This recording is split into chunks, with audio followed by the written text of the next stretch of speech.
Good. Welcome, everyone. I'd like to call the meeting to order. Madam City Clerk, would you please call the roll? Thank you, sir. Mayor Gene Goss. Present.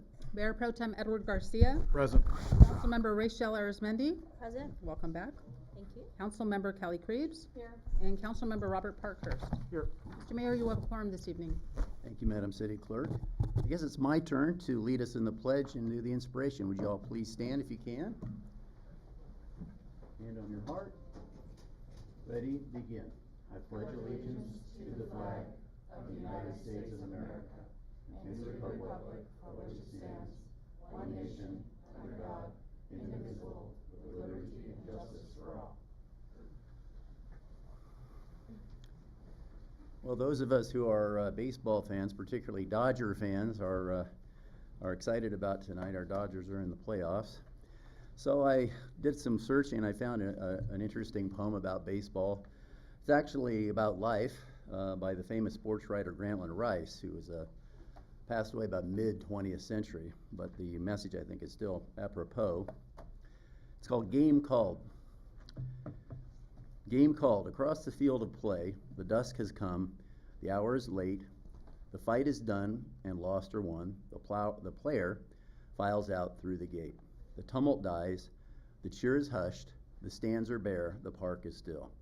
But through the night there shines the light, home beyond the silent hill. Game called. Where in the golden light the bugle rolled the reveille, the shadows creep where night falls deep, and taps has called the end of play. The game is done, the score is in, the final cheer and jeer have passed, but in the night beyond the fight, the player finds the rest at last. Game called. Upon the field of life, the darkness gathers far and wide, the dream is done, the score is spun, that stands forever in the guide. Not victory, not yet defeat, is chalked against the player's name, but down the roll, the final scroll shows only how he played the game. Let's hope our Dodgers play the game right tonight and win one tonight. Okay. And that leads us to our agenda tonight, folks. So if you take a look at it, please. And I'll take a motion for approval or amendment. I'll move to approve as presented. Is there a second? Are we,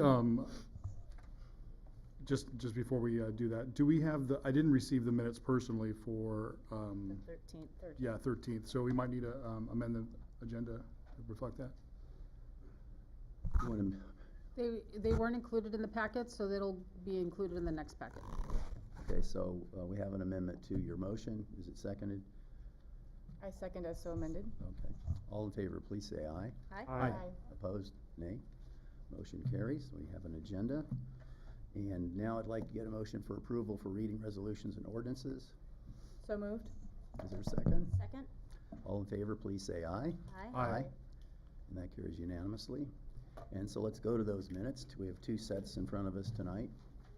Mine were fine.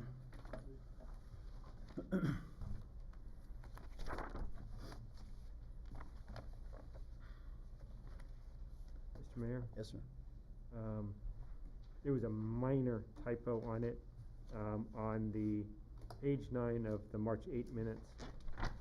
SCAG was slightly misspelled. It was S-K-A-G instead of S-C-A-G. Okay. Is that noted? Thank you. Anything else? Is there a motion for the two sets of minutes as amended? So moved? Is there a second? Second. All in favor, please say aye. Aye. Aye. Opposed? That carries unanimously. Okay, so that brings us to mayor and city council reports. Who would like to go first? Mr. Mayor? Yes, Councilmember Krebs. So just an update for the council on the planning commission meeting last week. The main item on the agenda was consideration of the CUP for the villa at Alverno. There was discussion, but they did not take action and postponed action until a meeting in November. One thing that did come up, what in the context of that discussion, was perhaps revisiting the noise ordinance. It's been a while, and obviously it's been an integral part of the discussions around, I think, our TUP discussions, CUP discussions, certainly the filming discussions that have sort of all, touched on that, and I think there's been a lot of discussion about how that interacts with a number of the other ordinances. So I think the commission really wanted us to take that up, and so you may be hearing from me later in the meeting about a future agenda item. Thank you. Anyone? I have no report at this time, Okay, Mr. Mayor. thank you. Councilmember Parkhurst? Sure. So, since the last meeting, we had a meeting of the Natural Resources Committee, or Commission, and there was a great conversation there about climate action plan, about water, and so they're working on a number of things that I think will come to us in the upcoming months. So that was really exciting. As usual, there were Clean Power Alliance meetings, nothing to report coming out of those. Councilmember Krebs and I had some discussions on our waste management contract, and those are moving forward. And I know you'll talk about State of the City. It was good to see that. So, and then finally, that incredibly successful Fire Prevention Festival and Car Show. I was there on Saturday, and really, staff did an incredible job of putting it together. It takes a lot of work. There had to be close to 60 cars there, plus all of the booths. I think I saw fire department kind of scattered across everywhere. They had like 5 booths just themselves. So really, commend everybody for who was involved in that, and appreciate everything that they did. Thank you. Mayor Pro Tem? Mr. Mayor, there was a senior community commission meeting. I was not able to attend because of a work commitment. But as I'm sitting here, I did see Chair Kroc enter the chamber, and it's not time yet, Chair Kroc, but I think we're going to hear from her. And I do want to apologize in public for misidentifying Chair Kroc as Marlene Enmark, which is the co-chair of that commission at the State of the City, which was another great event. Also, I'd like to mention I did attend for about a half an hour because I did have some baseball commitments, but I did see the car show and fire prevention meeting in our park and on our street in front of City Hall. It was amazing. There were some great cars out there. There was a lot of enthusiasm. I was there early, so it wasn't as crowded as I heard as it got, but it was very, very, a lot of people were enthused and happy to see the cars, and it would be great to see that happen again next year. That's it. You're here. Let's see, I go back to September 28th. I did go to the LA County Sanitation meeting. Not a whole lot of not exciting things to report. I think maybe in the next meeting this month they're going to be doing some significant budget things that I'll report on when that happens. Yes, I was privileged to deliver the State of the City address last Tuesday.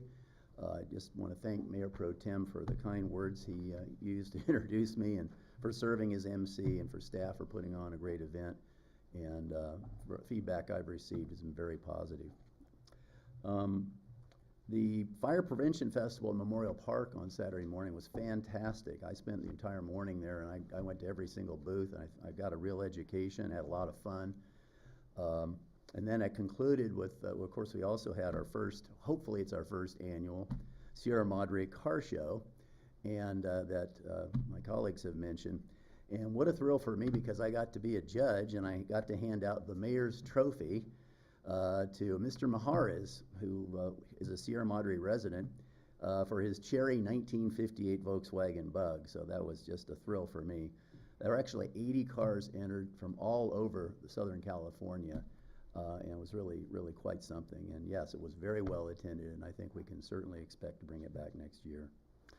And then Sunday, I kind of had some fun. Sunday afternoon, I met with Girl Scout Daisy Troop out of Sierra Madre Elementary School here at City Hall, and their leader, Melissa Akkad, and we spent some time talking about, these are 6-year-olds, talking about government and politics, and he asked me all about being mayor and council person, and it was just a lot of fun. And thank you to Melissa for thinking to invite me. And I have some announcements for the city, and this is going to require my glasses. yeah, these are not the announcements I wanted to make, but I have to make. We did lose two lifelong members of our community. Certainly the passing of Dr. William White this Friday, I think most of you have heard about, but obviously Dr. White was a fixture, an institution in this city, and it was just a fine gentleman, a tremendous contributor to Sierra Madre. And Louise Calloway just passed away this morning. Was the recipient of the George Maurer Lifetime Achievement Award, along with her husband, Ward, earlier this year. So they both are going to be missed by a lot of people. On a happier note, there are still a few spaces available to attend the second water tour. If you're interested in seeing how our water system works, it's a real education. It will meet at the City Yards on Saturday, October 22nd at 10 a.m. That's Saturday, October 22nd at 10 a.m. You can go to the Sierra Madre Facebook page to sign up. The tour is really educational. It takes you all around, sees you, and our water system is actually amazing too, because remember, we have to pump water up and down hills all over the hillsides, and that's quite something. Community Services is featuring the following festivals for October. I think some of you know about these, but maybe not, so write them down. Friday, October 14th from 7 to 9 p.m. Movie in the Park presenting Beetlejuice at Memorial Park. Friday, October 21st and Saturday, October 22nd, we're doing the Halloween window painting in downtown in partnership with the Civic Club. And Monday, October 31st from 3 to 8 o'clock, come join us for our annual Halloween happenings. Enjoy trick-or-treating, a costume parade, costume contests, and much more. So it's always just a really exciting day. And that concludes my report.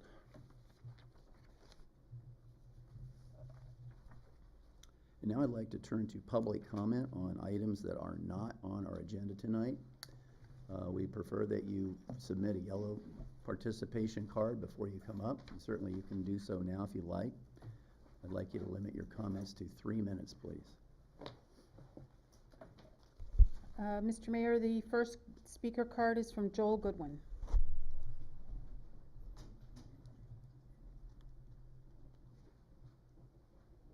Well, good evening, Mayor Goss and members of our great city council.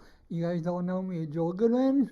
I'm here on assignment tonight from my church, First Church of Nazarene. We are really desperate for needing turkeys for Thanksgiving week.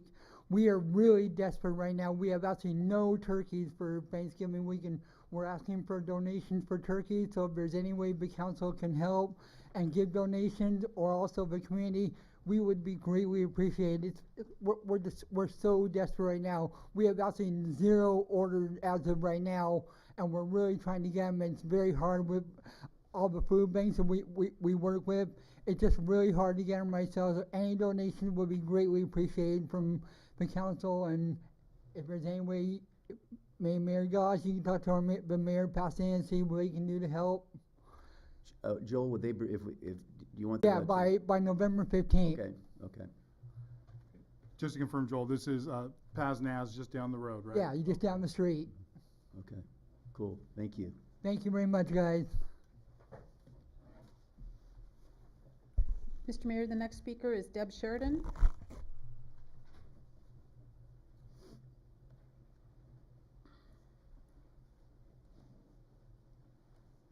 Good evening, council members. Deb Sheridan, Valley Vista Drive. There are many residents who are highly disturbed by the bias that has been shown in favor of the Meadows developer, who has already paid $50,000 to a so-called Neighbors for Fairness group and a $250,000 donation to the city. This was clearly evident on Saturday during the city-sponsored first ever car show.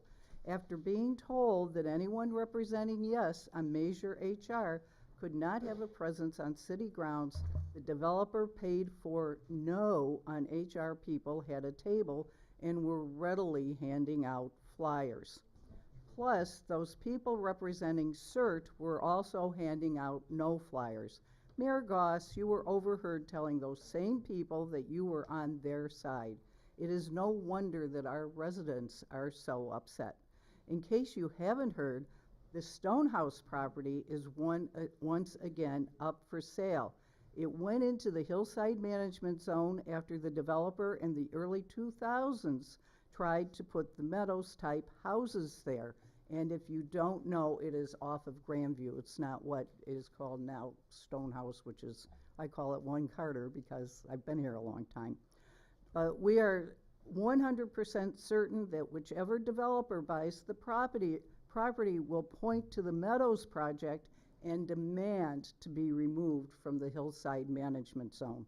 Council, and particularly Mayor Goss, this is on you. There goes the destruction of another wildlife habitat and the Mayberry feel of our city, and does nothing to solve the housing shortage. And here's a PS from an elderly friend who just told me she was told to vote no to stop the overdevelopment by the people in the booth, that's her words, on Saturday. I promised her I would ask where you think the water will come from for the Meadows project, because her pool water in the past has been brown and we don't have any water to spare. And I promised her I would ask that question. And I thank you once again for listening to me, and I know your job isn't easy, but I've had my say. Thank you. Mr. Mayor, the next speaker is David Gordon.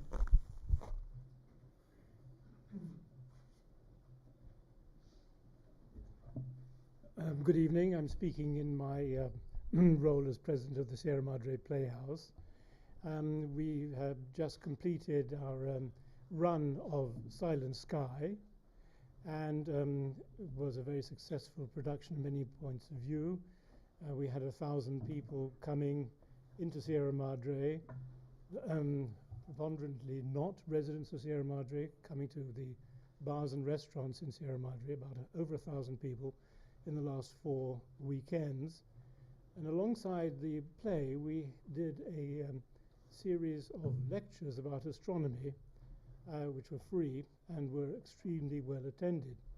Now, in addition to those performances for the public, we put on 9 special matinees for school kids.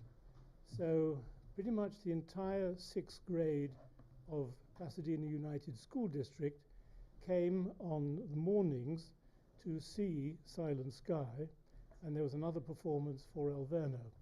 So altogether something like 900 children came to see the play. So of our total audience of 2,000, nearly half were part of our theatre for young audiences. So it's not generally known that we're doing so much in education, and I want that to be known. The mayor kindly mentioned that Louise Calloway died this morning, and she has been the treasurer of the Sierra Madre Playhouse for as long as anybody could remember. Her husband Ward thinks it's at least 25 years, and she was also the treasurer of the Pioneer Cemetery, also for at least 25 years. He can't remember when it was she started. It's a great loss. She was incredibly hardworking, conscientious, and lovable.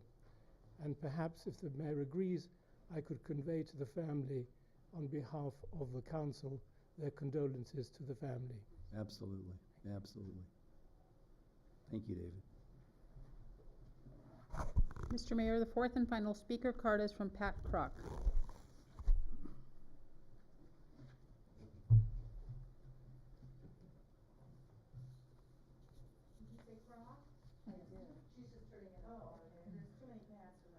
Good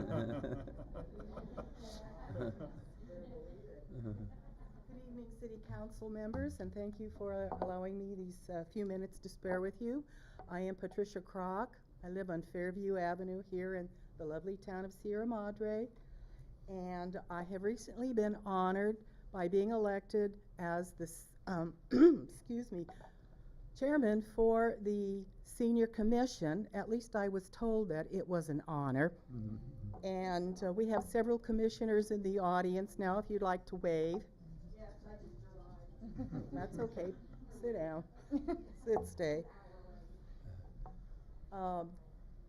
Due to a lot of starts and stops during the COVID pandemic, The park house was open, the park house was closed, events were on, events were off, and I'm happy to say that we are currently back at it full-time. We've got a whole lot of great lectures, trips, workshops, movies, bingo, and we would like to invite all of you to come and join us for one of those activities. And the movie tomorrow at 1 is a charming, charming Halloween story starring Adam Sandler. The new popcorn machine works great. And then on October the 20th at 10:30 at the Hart Park House, again, we have a guest speaker, a gentleman who's going to talk about Medicare. So if you get a chance to come over, and thank you. And we're going to hand out one of our fabulous flyers for the senior moment so you don't miss a date. Thank you. Thank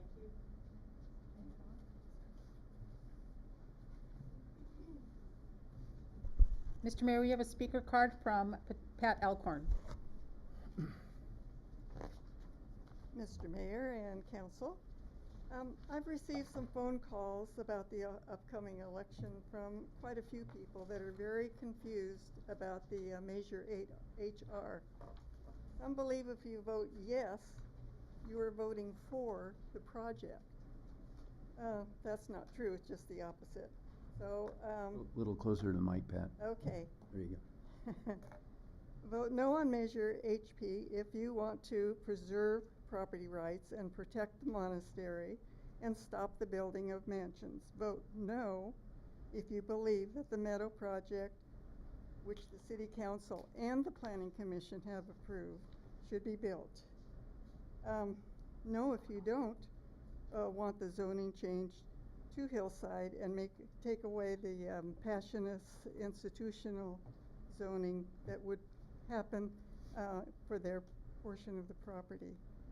Secondly, they are confused about Mayor Goss running for a third term. One said she was told that he was running illegally because there are term limits. And you all know that's not true. The vote in 1990 was a straw vote and never put into effect. Mayor Goss has every right to run, and you have every right to vote for him. Thank you. Thank you, Ms. Alcorn.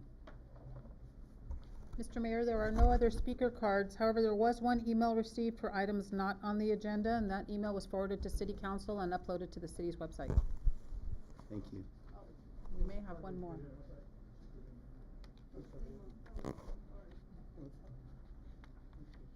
D. Alcorn, Okay. can you hear me okay? D. Alcorn at Grandview. I wasn't going to speak, but after Ms. Sheridan made some statements there that are completely false, inappropriate, and I don't know where she comes from. As far as CERT, we had our separate booth. That was it.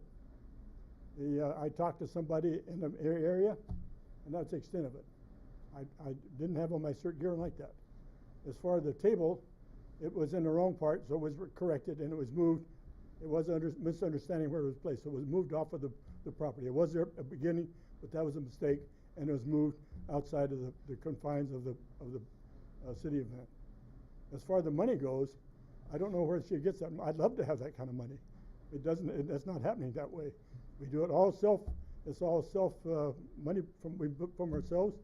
Urban West is not involved in our process, and I don't know quite where she's getting this information. Well, I'll use the term misinformation that goes around a lot, and there's a lot of misinformation Mrs. Sheridan put in this place. And as far as CERT goes, we're very careful. It is a non-profit or a non-partisan operation. We don't get involved in that. It's everything else I personally get involved in, but not as CERT. So CERT is not involved in any way in this proposition for the monastery thing. I want to clarify that. And it's misinformation. We're not involved with that. And I wasn't going to say anything, but it bothers me that she makes these blatant misstatements. Thank you. Mr. Alcorn. Okay. Okay, that concludes public comment on non-agenda items, which will, yes. We good? So we'll go to our consent agenda now.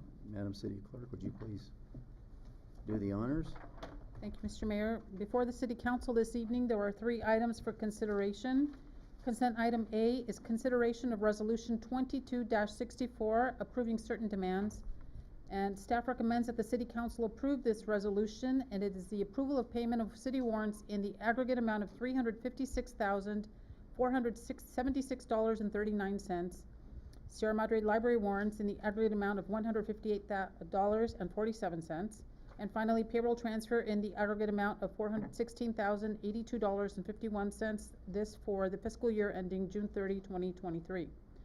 Consent item B is the second reading and consideration of adoption of Ordinance 1462, and this is amending Chapter 10.24 of Stopping, Standing, and Parking to Title 10, Vehicles and Traffic, and eliminating Sections 10.32.020 through streets, 10.32.030 stop intersections, 10.32.040 angle parking on certain streets, 10.32.050 parking time limit on certain enumerated streets, and also 10.32.060 parking prohibited at all times on certain streets. It is recommended that the City Council conduct a second reading of Ordinance 1462, an ordinance of the City Council. That's the recommendation. And then consent item C is second reading, consideration of adoption of Ordinance 1460, recommending approval of the First Amendment to the Master Lease Agreement with TowerPoint Capital LLC for an extension of lease area for wireless communication sites on city property. It is recommended that the City Council approve Resolution 1460. It's the Master Lease Agreement with TowerPoint Capital LLC. Mr. Mayor, this concludes my report. Thank you, Madam City Clerk. I'll just go over these, see if we have any questions on them. Item A. Item B. Mr. Mayor? Yes, Councilmember Parkhurst. There was a question raised on this item about that the changes may conflict with our mobility element or mobility plan raised from a resident. Can staff tell us, I'm not aware of what our mobility element is, our mobility plan is, and how this might conflict with it? Thank you, Councilmember Parkhurst. I can call up Director Chris Amino. He can answer that question.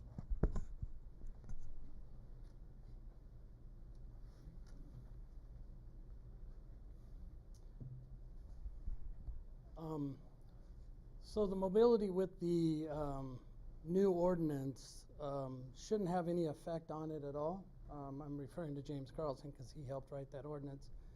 The city does have or can have a plan for a mobility assessment to look at our streets and see, the availability of more bike lanes or sidewalks and that sort of thing in the near future. But at this time, we don't have any plans for a mobility plan or assessment. Thank you. I hope that answers your question. I was kind of confused. So was I. Thank you. Okay, item C. Mr. Mayor? Yes. I just had a question about the, I know at the last meeting we had decided, I think, to proceed or recommend that we do the monthly payment under the contract, and in the ordinance, that is in brackets, and so I just assume that ultimately if this continues, that will be removed, and that will be operative. Can we get clarification on that?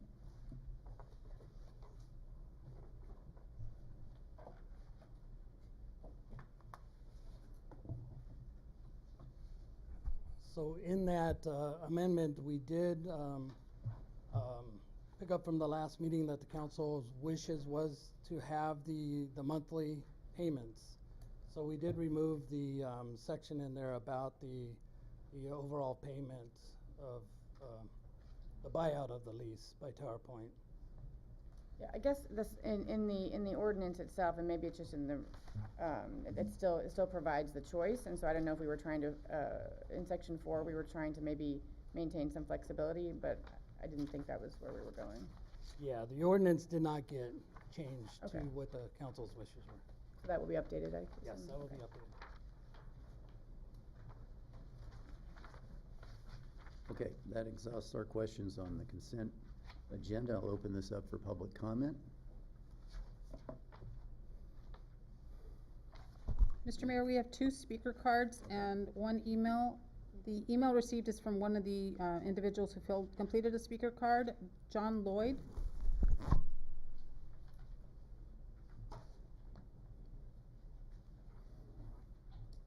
Yes, thank you. Good evening, Mayor Goss, Mayor Pro Tem Garcia, and council members. My name's John Lloyd, East Laurel. I did send you an email today because the email has some links to some studies that are part of the concern I have about the expansion of angled parking. And you're right, we don't have a mobility element yet, and that's the problem. We need to assess our transportation demand management strategies, our parking demand management strategies, before we simply remove any limitations on angled parking downtown.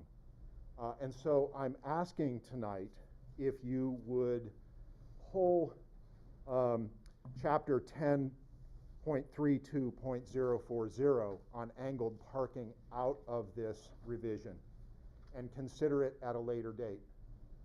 Because I have some safety concerns highlighted by the recent removal of the bike lane in front of the library and replacement with angled parking, which I think I've expressed at an earlier meeting. And the links I gave you this evening take you to studies that explain why that is the case. It's also, I think, important in light of the police chief's most recent annual report, in which he noted a 17% increase in traffic collisions in Sierra Madre last year. And one of the studies I've shared with you indicates that angled parking leads to an increase in collisions.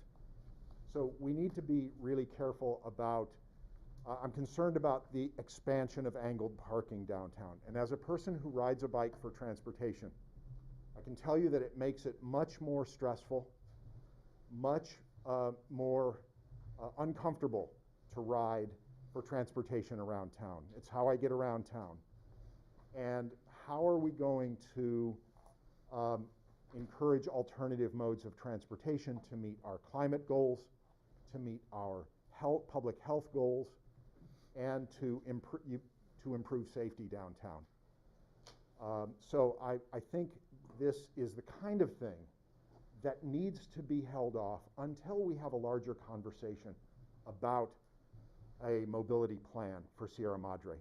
And that's why I'm once again inviting you all cordially to next week's Community Services Commission meeting, where I'll be giving a longer presentation on some ideas for a mobility plan and some interim steps that we can take to improve mobility, sustainable mobility in Sierra Madre. Thank you. Thank you, Mr. Lloyd. Mr. Mayor, the next speaker is William Ray.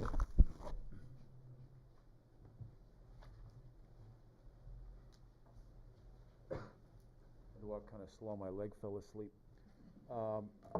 Mayor, City Council members, I just kind of want to echo very briefly what John said. We're both big electric bike enthusiasts. I just got back from vacation and I went through Santa Barbara, and I was struck by how they had integrated pedestrian and biking situations there as a main priority of the layout of downtown.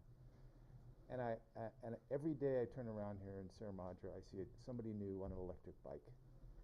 And if we could get more people educated on that, you're not going to have the parking problem you've got. And maybe some other ideas about encouraging people to park on the other side. It's not that far to walk over. There's usually parking there. So I wanted to express the agreement that, the support of reconsidering the angled parking. I think it's, in the long term, it's pretty important. And the day that somebody gets into a crash and is badly hurt, and it's someone you know, just want you to think about, today. Thanks. Thank you, Mr. Ray. Mr. Mayor, there are no other speaker cards for the consent calendar. Okay. Bring this back to the council. How do you want to proceed, folks? Mr. Mayor? Yes. I would be interested in, and this may become an item for future agendas, this is what I was already thinking coming into the meeting, of looking at mobility plans.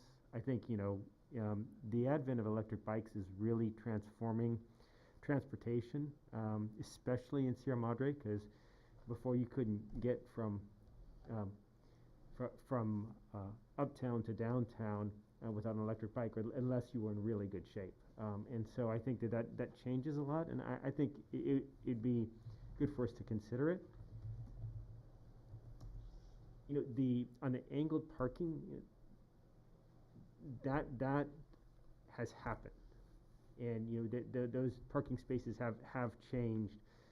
I don't know if this is going to change a whole lot in the short term, and I would be like, I'd like to look at this from a long-term perspective of how do we continue to make this a walkable and bikeable city. So that's kind of where my mind is on it. I'd be interested in what other council members think about it. So you're thinking about a separate agenda item in the future to address it more completely? Yeah. And then if we do have to revise this at that time, then I think that might make sense. But that's kind of where my head's at. Other thoughts? Yeah, I think I'm in agreement with Councilman Parkhurst as we're trying to implement or encourage more walking, more electric bike use, different modes of transportation, especially in a 3 square mile town. We have the opportunity from almost anywhere in town to walk to the downtown area. But then walking home for me gets a little rough up the hill. But with the advent of these newer type of electric bikes, I can see that. And I'm trying to reconcile with what we currently have, and I think you implied this, Councilmember Parkhurst, pretty much from the library all the way through the downtown district on the south side of the boulevard, except for maybe 1,000 yards, it's already angled parking. Up and down, or just north of the boulevard on Baldwin, angled parking. So I'm not sure how it would affect the rest of the downtown district, because it's already angled parking. But I agree with you. I think we should probably look into a mobility plan, and if this is the right thing to do, then we can revisit our municipal codes and reconcile backwards. So that's kind of where I'm sitting. City Attorney Garagosian, did you want to comment? Thank you, Mayor. While the city doesn't have a mobility plan, it does have a circulation element. That's one of the 7 required elements of the general plan. The circulation element touches on both parking and touches on bicycling. And I'm just looking at it now. It says one of the goals of the circulation element is a balanced transportation system which accommodates all modes of travel, including bicycles. So perhaps that would be the appropriate provision to revisit if the city council so chooses. Okay. Thank you. Councilmember Krebs. Yeah, I just want to say I agree with my colleagues. I just wanted to point out that this ordinance in and of itself, at least the way I read it, doesn't actually expand angled parking, doesn't provide for any additional angled parking. It's really just an administrative process change. And while I appreciate that is meaningful, and I'm not suggesting that people aren't objecting to that aspect, I just want to make sure that folks maybe who aren't as familiar and based on the discussion might think that this ordinance is actually implementing angled parking, and I just want to make it clear that that's not the case. And so I totally agree with the broader point. I don't think this particular ordinance is in conflict with that goal. Well, I think Councilmember Krebs had highlighted what I was going to ask about it. In fact, it's an elimination of a section. So with respect to the ordinance itself, I would be in support of how it is presented for second reading, and with the exception that we visit whether it's a mobility plan assessment and or if we address it through the general plan itself.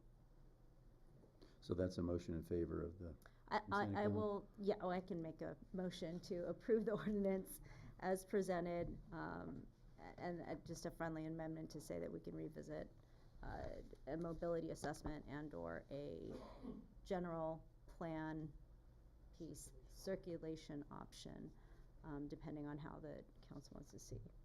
Is there a second? Could I offer a friendly amendment? I just wanted to make sure that the motion included the update to the tower lease agreement ordinance, so that it's clear that the payment method is the $660 per month payment and not the one-time payout. And just a clarification, is your motion, Councilmember Arizmendi, to approve the full consent agenda? Because we have the warrants, the tower point, and the circulation, or the parking ordinance. It was not, Okay. because I was focused on this one Yes. second reading, but I would like to restate that the motion is to approve the consent calendar with the friendly amendment to revisit the angled parking through another means, whether it be the assessment of the mobility plan and or through the circulation of the plan. And Councilmember Creeves, you can still add on your friendly amendment of the correction, or to ensure that the however you want to state that the Yeah, just that the tower port ordinance Yeah. correctly reflect that we chose a $660 per month payment option. Was that a second too? Yes, sir, Okay, second. all right. So we have Sorry. we have an amended motion in front of us. All in favor, please say aye. Aye. Opposed? Motion carries, okay? At the end of the meeting, I will officially ask to agendize that issue. I think it's high time we talked about that. Okay, and that brings us to a public hearing on the 2022 California Building Code adoption. Thank you, Mayor. We have a building official.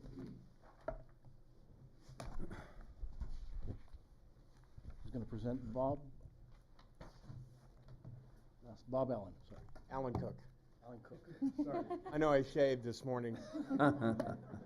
My beard's gone. Everybody's seen me with a beard, and it vanished this morning at 6 a.m. when the wrong head was on the shaver, and I went, oh, wow, okay. Mayor, council members, it's an absolute privilege to be here and to be your building official. Willdan Engineering has given me that opportunity, and I want to let you know that working with your staff is a dream. And I do not say that lightly, because I work in other jurisdictions, and I get great support and fabulous input. And I want you to know that it is a real privilege. It truly is. I also want to let you know that I brought our inspector, in case you haven't met him, Matthew Brewer, okay? So he does your inspections. And before we get into this, I want to make it really quick, but I just want to give you a chance to understand how I view building and safety and how I work with constituents. And I assume we're all baseball fans here. And I look at the code as a baseball plate. It's fixed and it's immovable in the ground. But my role is to look at the strike zone. My goal and role is I look at everybody else, constituents, contractors, homeowners, everyone, as the pitcher. And my goal is actually to do two things: be a pitching coach and an umpire. My goal is to bring that ball, even if it starts off the plate, to help that constituent or contractor, okay, get it in that strike zone and nick the corner. And that's called intent. And so I just want you to know that that's the perspective that Matthew uses out there in the field. That's the perspective that I have. And that's very important for your constituency. So that aside, let's talk briefly about the new code adoption for 2022. I can tell you that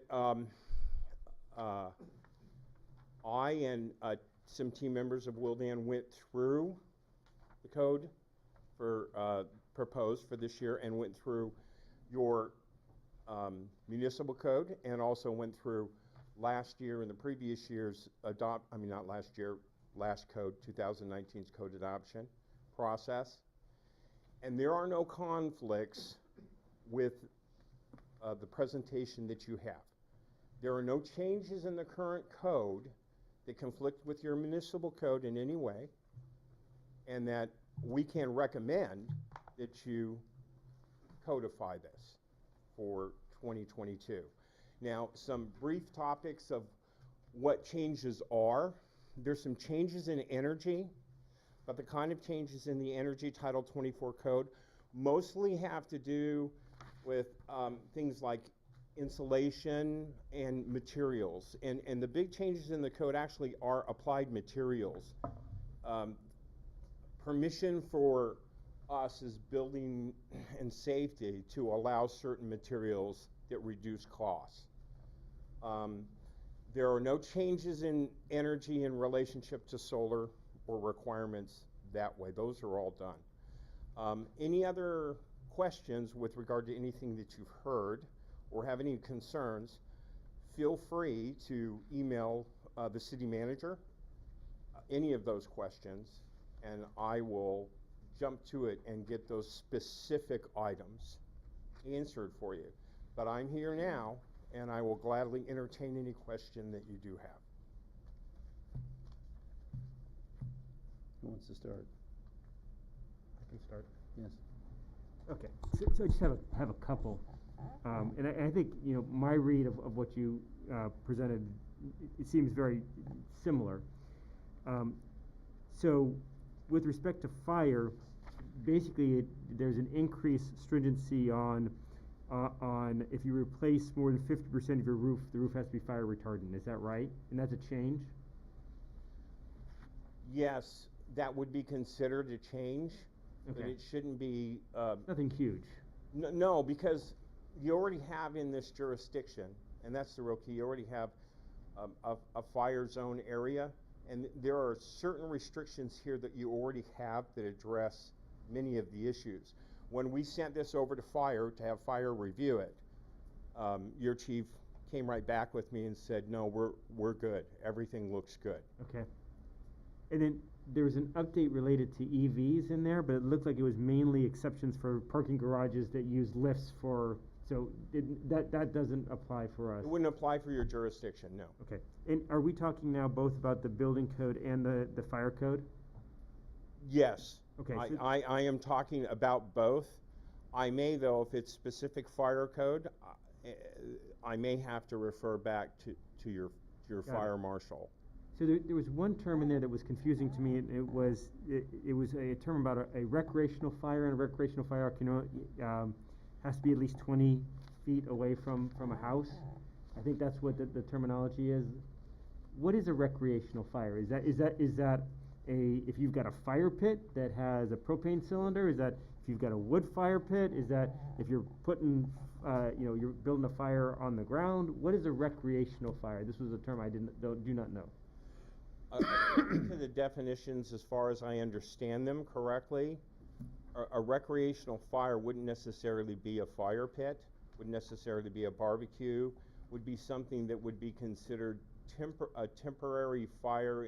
So if you were to bring some people to your home and place a fire pit, that is one of the definitions of it, okay? So if you were having a event, that's one of the definitions commercially. As far as how it addresses somebody's fire pit from their home, that is at the moment unclear, and we could get a better clarification from the definitions of the fire code with regard to your fire marshal. But that's all that I am personally aware of. So if people have some sort of fire pit at their house, this does not impact them at all? It shouldn't. Okay. And maybe I turn to the chief just to make sure, is there anything, considering the drought, considering we're in a very high zone, I think I may have finally gotten it. Do we have to consider anything special with fire pits related to our code? Not anything that we don't currently have in place. Everything that we have in place in our municipal code, along with state fire code, will address your concerns. We require certain size meshing to cover cover these recreational fires and such, they do have to be within certain distances from structures and everything else. So code addresses all of that, but the current code, as I'll speak to on when it becomes my turn, is all of that is basically being carried forward with some additions of maybe some enhanced findings. So do we need to do any, like, I know people, maybe someone sitting up here on council, have fire pits. You just mentioned meshing, but I know that there's fire pits that don't have meshing over it. Is there a need for education around that from a fire safety perspective? Education never hurts. So that is something we'll put on our agenda. We'll take that into consideration and make that happen. Yeah, we just don't know it until we get those calls. We will get, for illegal burning, will be the call. It's not necessarily making it illegal burning, but until we go out there are recreational fires. And if they're not in compliance with our code, we will give them that education at that point. And if they can comply at that point, we're good. If not, we ask them to extinguish it, or we will extinguish it for them as well. Yeah, education, we'll put that on our agenda as well as getting that out there. And thank you for your assistance. Mr. Mayor? Yes. Just a point of order or clarification, at this point, we are just looking at item number 1, California Building Code adoption. That is correct. My apologies. That's okay. We need to get it out anyway. Mr. Mayor? Yes. Just a broader question. I mean, this is your area of expertise, and I assume that you have industry organizations, colleagues, informal discussions with, similarly situated folks.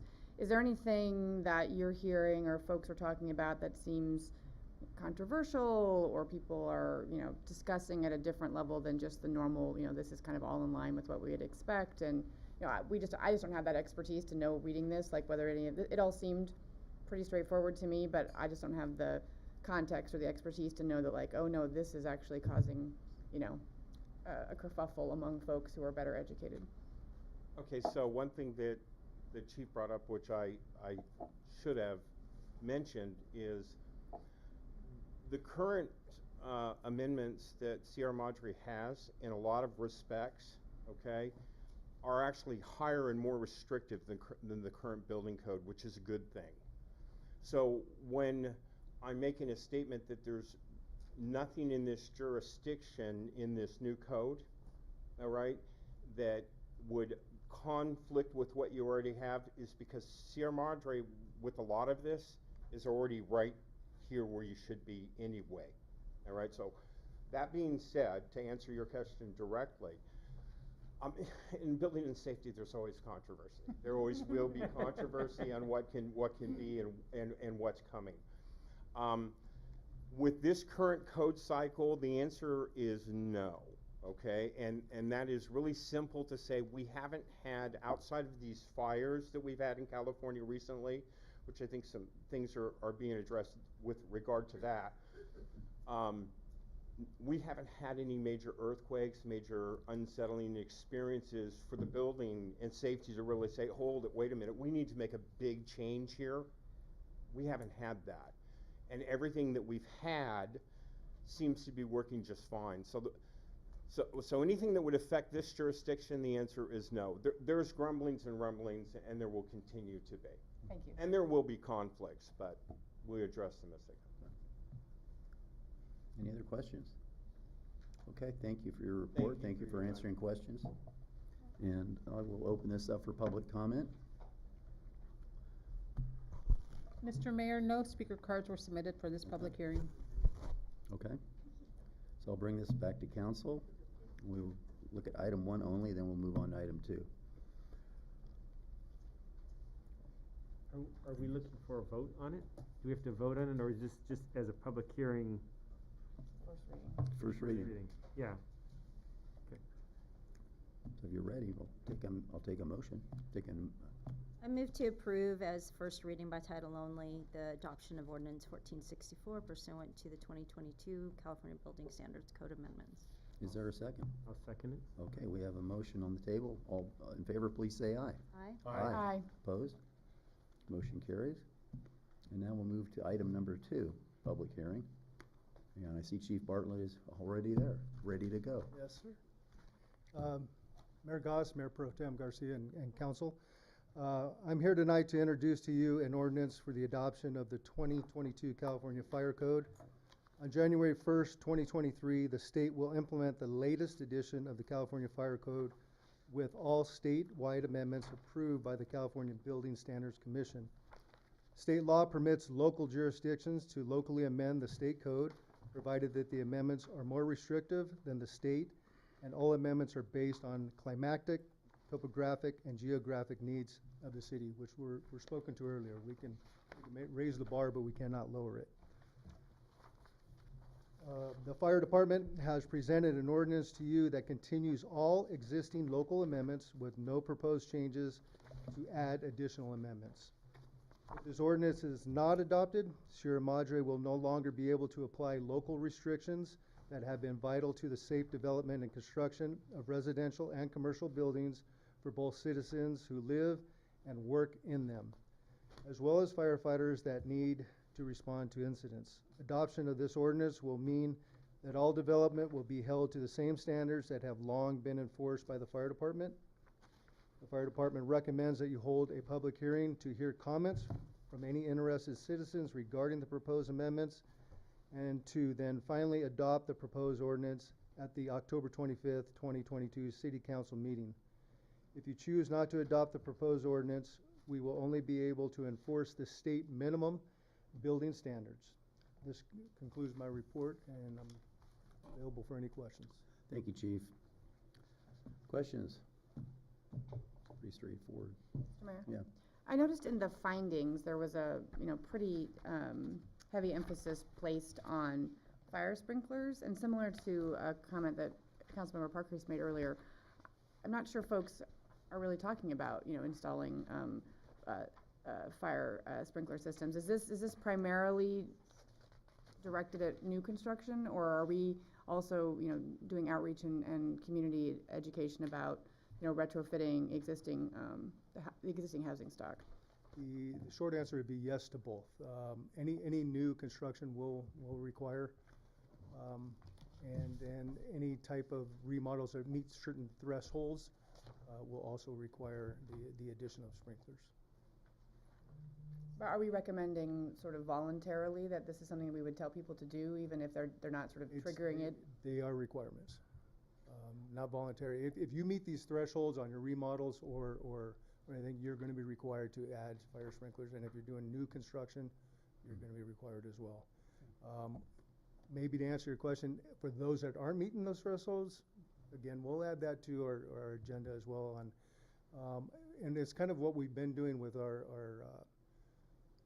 fire awareness and SMART programs that we're doing, is we're trying to get that information out, especially on the home hardening and stuff that's coming up. That is a big topic, as you were asking the building official earlier. In the fire side, with the fires, home hardening is a big topic. So 7A requirements, and the fire sprinklers come into that as well.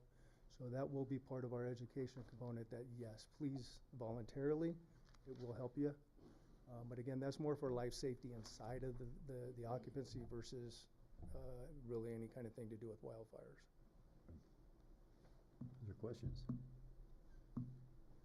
So first, I'd like to say to both the fire department and the planning department, it's always nice to hear a third party coming in and saying things that our staff is a dream to work with. So I think, start there is that it's kudos to both the planning department and fire department for really working with experts in the field.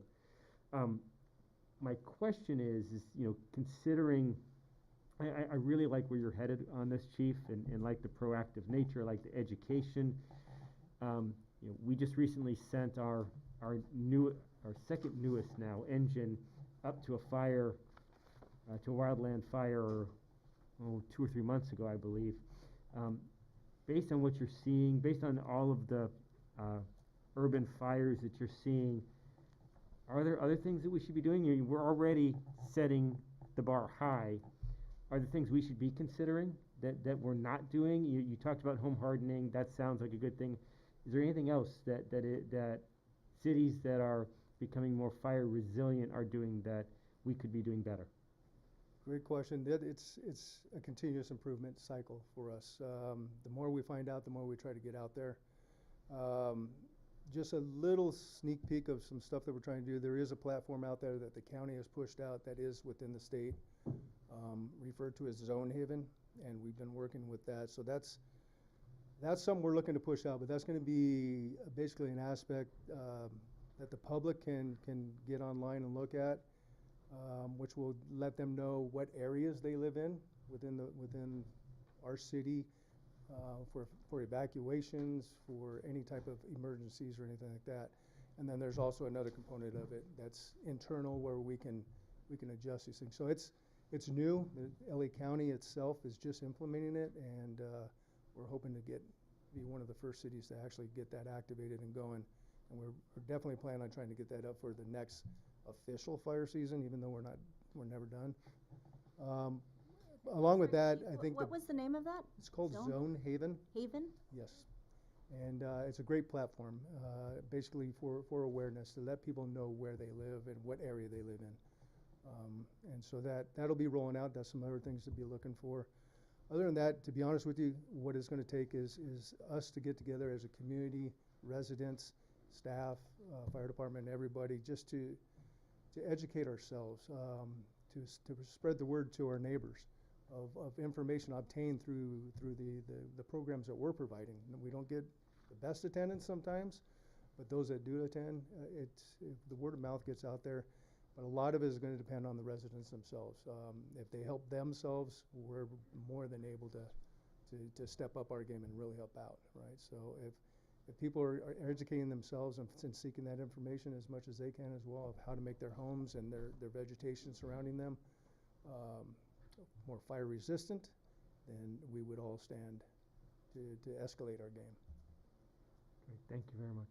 Welcome. Other questions for the chief? I think that does it. Thank you, sir.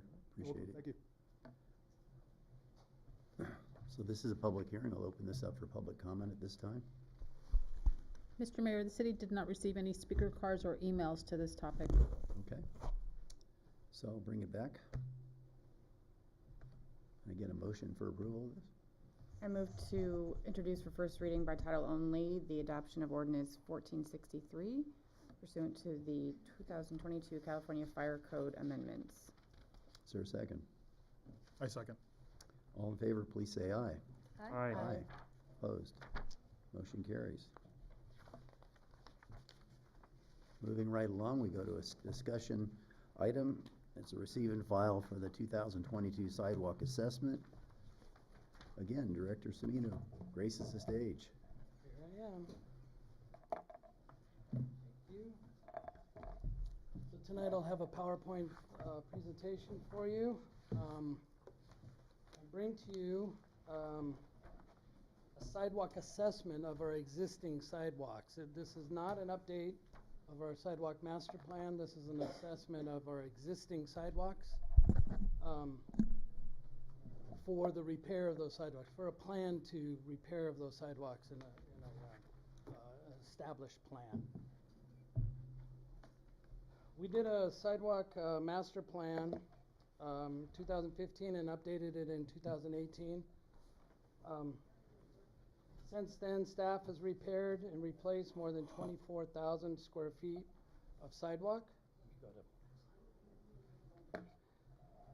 We have 24,000 square feet of sidewalk. 168 curb ramps have been improved to new ADA standards, some of them more than once, because as we go along, the standards change, and if we're doing a street project on that street, we have to update them again. So some of them get twice. And we have done that with in-house or with our annual street project contractor.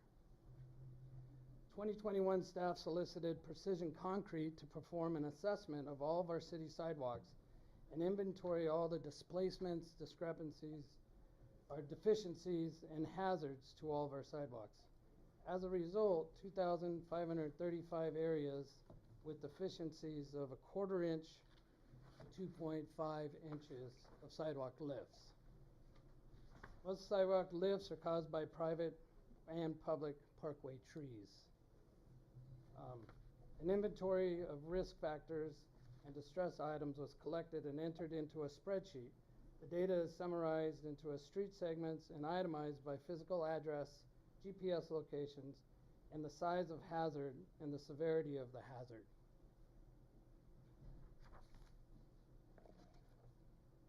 Now you're too. Sorry about that. Sidewalk condition is a measurement of physical distress such as cracks, heaving, settling, and spalling surfaces. Many of the older sidewalks show signs of spalling and cracking. Spalling is a result of environmental exposure of inferior workmanship of the materials back then. They're quite old, some of them. Cracking is a sign of premature failure that can often be a result of excessive loads, heavy equipment, settling due to poor trench repair and or poor trench compaction, and heaving caused by tree roots. Trip hazards are a vertical face that represents the opportunity for an unaware or impaired person to catch the flow. The trip faces that are between 1/2 inch and 2.5 inches are considered more dangerous than larger separations. A total of 2,535 existing sidewalk hazards were identified, where 2,216 were trip hazards with vertical lift of 3/8 of an inch or greater. The 3/8 of an inch or greater is a American with Disabilities Act variation. So the 3/8, like when we do a curb ramp, a sidewalk ramp for an ADA access ramp, there can't be a lip there of over 3/8 of an inch. But in the standard, it's normal 1/2 inch on a sidewalk. That would be a trip hazard. So there's a very small difference, but it is a difference in the hazard. The remaining 319 areas are more of the removal and replacements. Of that, 3 of them are extreme tree hazards, and 8 of them are patch failings consisting of approximately, or the total is approximately 81,000 square feet of sidewalk. The survey includes the size, type, and location of each hazard and recommendations, actions to be taken. The city will realize substantial savings by having precision concrete cutting, remove sidewalk trip hazards between 3/8 and 2.5 inches. The cost of replacement with superior results compared to grinding the asphalt patching or patching with fine asphalt. The work can be completed quickly with the little disruption of foot traffic in full compliance with ADA and OSHA requirements. Not only will the city significantly increase the safety of the city sidewalks, but we will also be reducing the risk of costly liability claims while extending the useful life of our existing sidewalks. Here's a map of our total city and how it comes out, like where all of our sidewalks are, that there's a lot of deficiencies. In these maps, we have them digitalized, and we can zoom in and get an address and go to a reference in the binder or in the electronic copy and show us a picture of the lift, how big it is, exactly how many square feet, and what that lift is. A series of maps were created with all the street segments in 4 zones with the location of each repair. In it, you'll see yellow is a small hazard that can be saw cut. Orange is a medium hazard that can be saw cut. Red is a large hazard but still can be saw cutted. But purple, green, and gray are all removal and replacements. As you see, there isn't too many purple, gray, green. This is zone 2. Zone 2 is our largest zone. This has the most repairs in it, but it is also the west side of Baldwin and south of Grandview all the way to Orange Grove. So it is a very big zone with a lot of sidewalk in this zone. And this is the zone that I would recommend we starting with. this year if the plan is approved. This is Zone 3. It's from Auburn, north of Grandview, all the way to the city boundaries on the east side of Arcadia. There isn't that many sidewalks in this area, and in this area, Sturtevant is included. And Sturtevant is a very tricky sidewalk area where there's a lot of drive approaches that are old, the radius style, that don't have ramps even for a stroller, bicycles, skateboards, or walking. So we have this in our street project this year to repair that street and repair the sidewalks in it. So that would be taken out of this plan because we would be doing with our street project. That plan set came to us on Friday at 90%, so we're still reviewing that plan, and we could bring that back to council before we go to bid to show you that project before we go to bid for the street project. This is Zone 4, which is the next biggest zone. It is south of Grandview, east of Baldwin, and to the Arcadia city boundaries. So here's grinding. Grinding is a process that our staff does or contractors do for us in our street projects. Grinding is a fast way, or faster than removal and replacement, less expensive, but what it does is it pulverizes the concrete, weakens the concrete, cracks it, and causes more distress. It doesn't allow it to last. As I show you, the saw cutting is a actual vertical saw blade that cuts across the concrete and eliminates the lift. And what they do is for every inch, you'll go 12 inches back. So that's the gradual lift that you'll get to change the grade, so it won't continue to be a trip hazard. This is an example of how they do the concrete. They actually cut that triangle off the top of it. And what that does is it will remove up to 2.5 inches of a 4-inch sidewalk, 4-inch thick sidewalk. So it'll leave 1.5 inches. And once that, it doesn't eliminate the reason why that sidewalk's lifting. It just alleviates the hazard for the meantime. So once it lifts again, then it will go back into our assessment as a removal and replacement, and we'll have to remove that obstacle that's lifting it, which most likely is a tree root. So tonight, staff is recommending the City Council receive and file the assessment of our sidewalks and direct staff to create a 4-year sidewalk lift repair program to include the new assessments in the 4-year, or include a new assessment in the 4th year of the program. And authorize the city manager to enter in a 4-year contract with Precision Concrete in an amount not to exceed $242,000 for the 4 years. Available for any questions. Thank you, Director Semino. I have a question. Yeah. So the 4th year assessment, is that to go back and look at things that we fixed in the first 3 that have already gone up? Yes, that's what it would be for. We would assess the whole area again. Obviously, it would be a lot faster, less expensive as the first one. Right. That we have encumbered into this project itself. So it's kind of a cycle then? It'll be a cycle, but it also will catch those tree roots that are expanding. Tree roots don't only grow in a distance, they expand in size, and that's what goes to lifting the sidewalks. Other questions? Mr. Mayor? Go ahead, Mayor. Thank you, Director Semino and Management Analyst Carlson, for your diligent work on this. And I think you answered at least one of my questions during your presentation. Thank you. And that was how are we going to tackle this? When you read Zone 1, 2, 3, 4, maybe we assume that you're going to start with 1 and work down through 4. And when I looked at the identifications of hazards, it looked like Zone 2 had the most red, Yes. and it looked like that should be addressed. To me, that should be addressed first. And Yes, I think that's what you Zone recommend. 2 also includes Sierra Madre Boulevard from Mitchell-Linda to Baldwin, and Baldwin Avenue north of Sierra Madre Boulevard, Right. which I feel is our mostly walked areas, which we should probably attack right away. So the plan beyond that would be to attack the next zone that has the most red, or maybe it's traveled more, maybe less red, but traveled more in order to abate Yeah. any tripping hazards? Yeah, we could do that.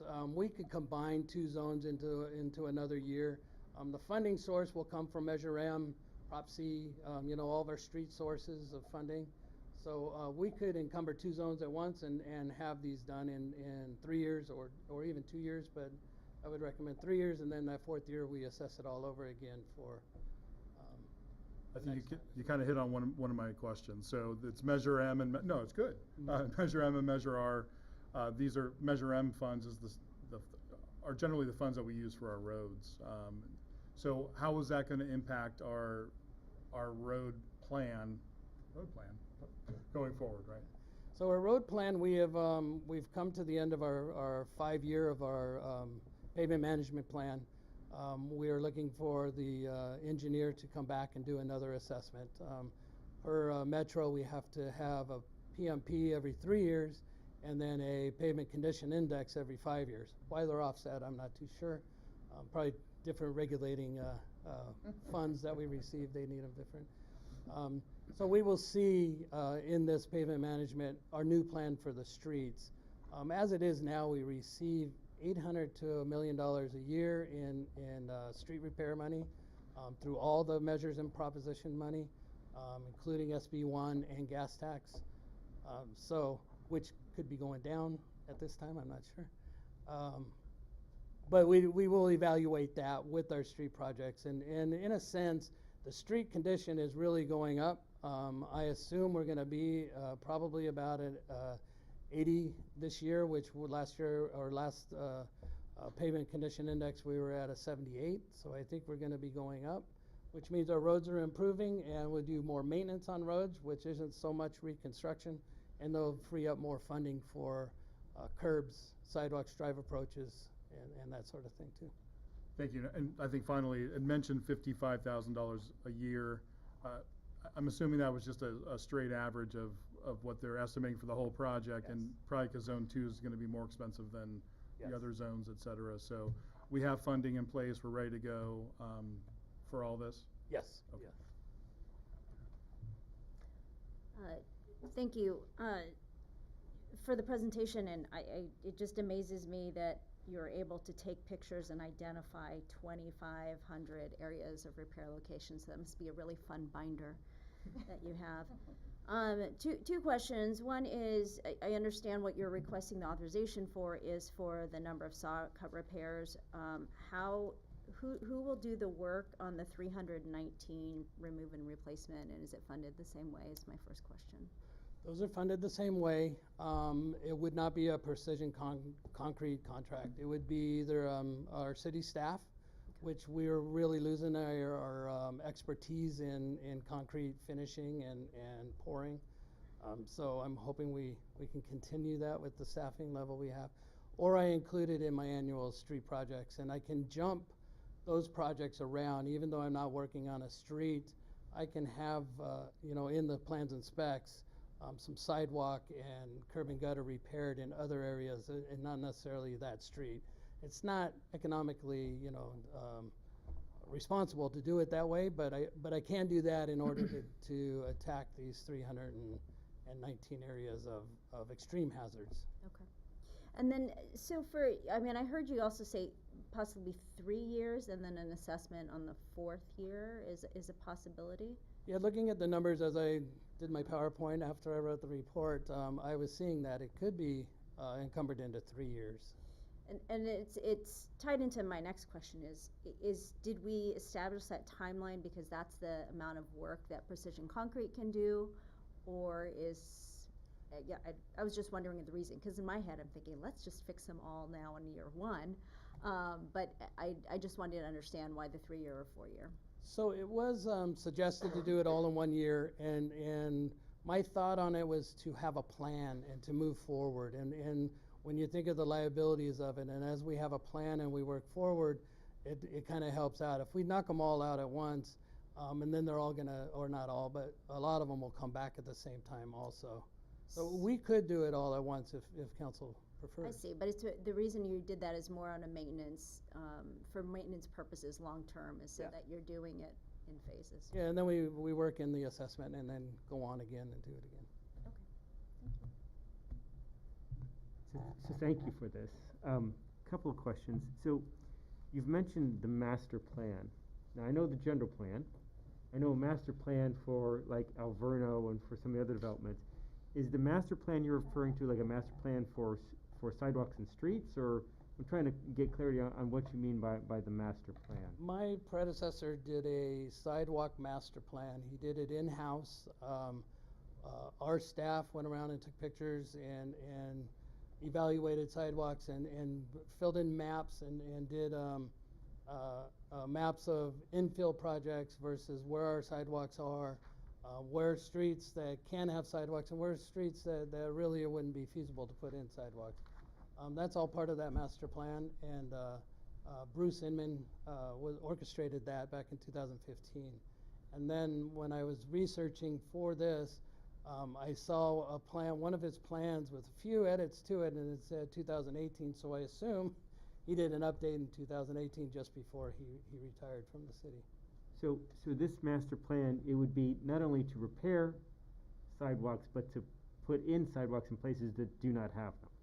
In the master plan, that's why in this assessment it did not include any of that. Got it. And so I know it's a little bit tangential, but bear with me for a second. So, you know, what prevents us? What are the challenges of putting in a sidewalk where there is none? So some of the challenges are, you know, not every street has the same width of parkway, the right-of-way that the city owns in front of the properties. You could start envisioning your own properties. I know, Robert, you do have sidewalks around it, but some of them, they're landscaped, they're completely landscaped, and there's trees there. In order to come back for the city and say, you know, we're going to do a sidewalk all the way up this block, we're going to be taking away this much of your lawn or your planter. We're going to be disrupting this tree, or we're going to be going around this tree. We can't build our sidewalk, a city sidewalk, on private property, so it would have to be on that property line. So there'd be areas of difficulties because of width of trees. I walked Grandview by Grove down that road on the north side where there isn't sidewalk, but it is an unimproved pathway. Yeah.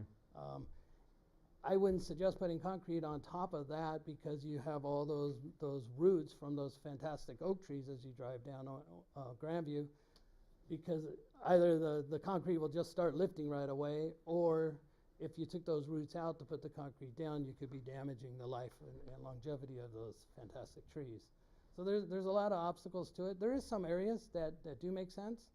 And part of the master plan is when there is a development that comes to us, like a house that is being completely remodeled, torn down, and replaced, Public Works gives a recommendation or even requirements that developer puts new sidewalk in to attach to two existing sidewalks, replace the curb and gutter or drive approach to improve them.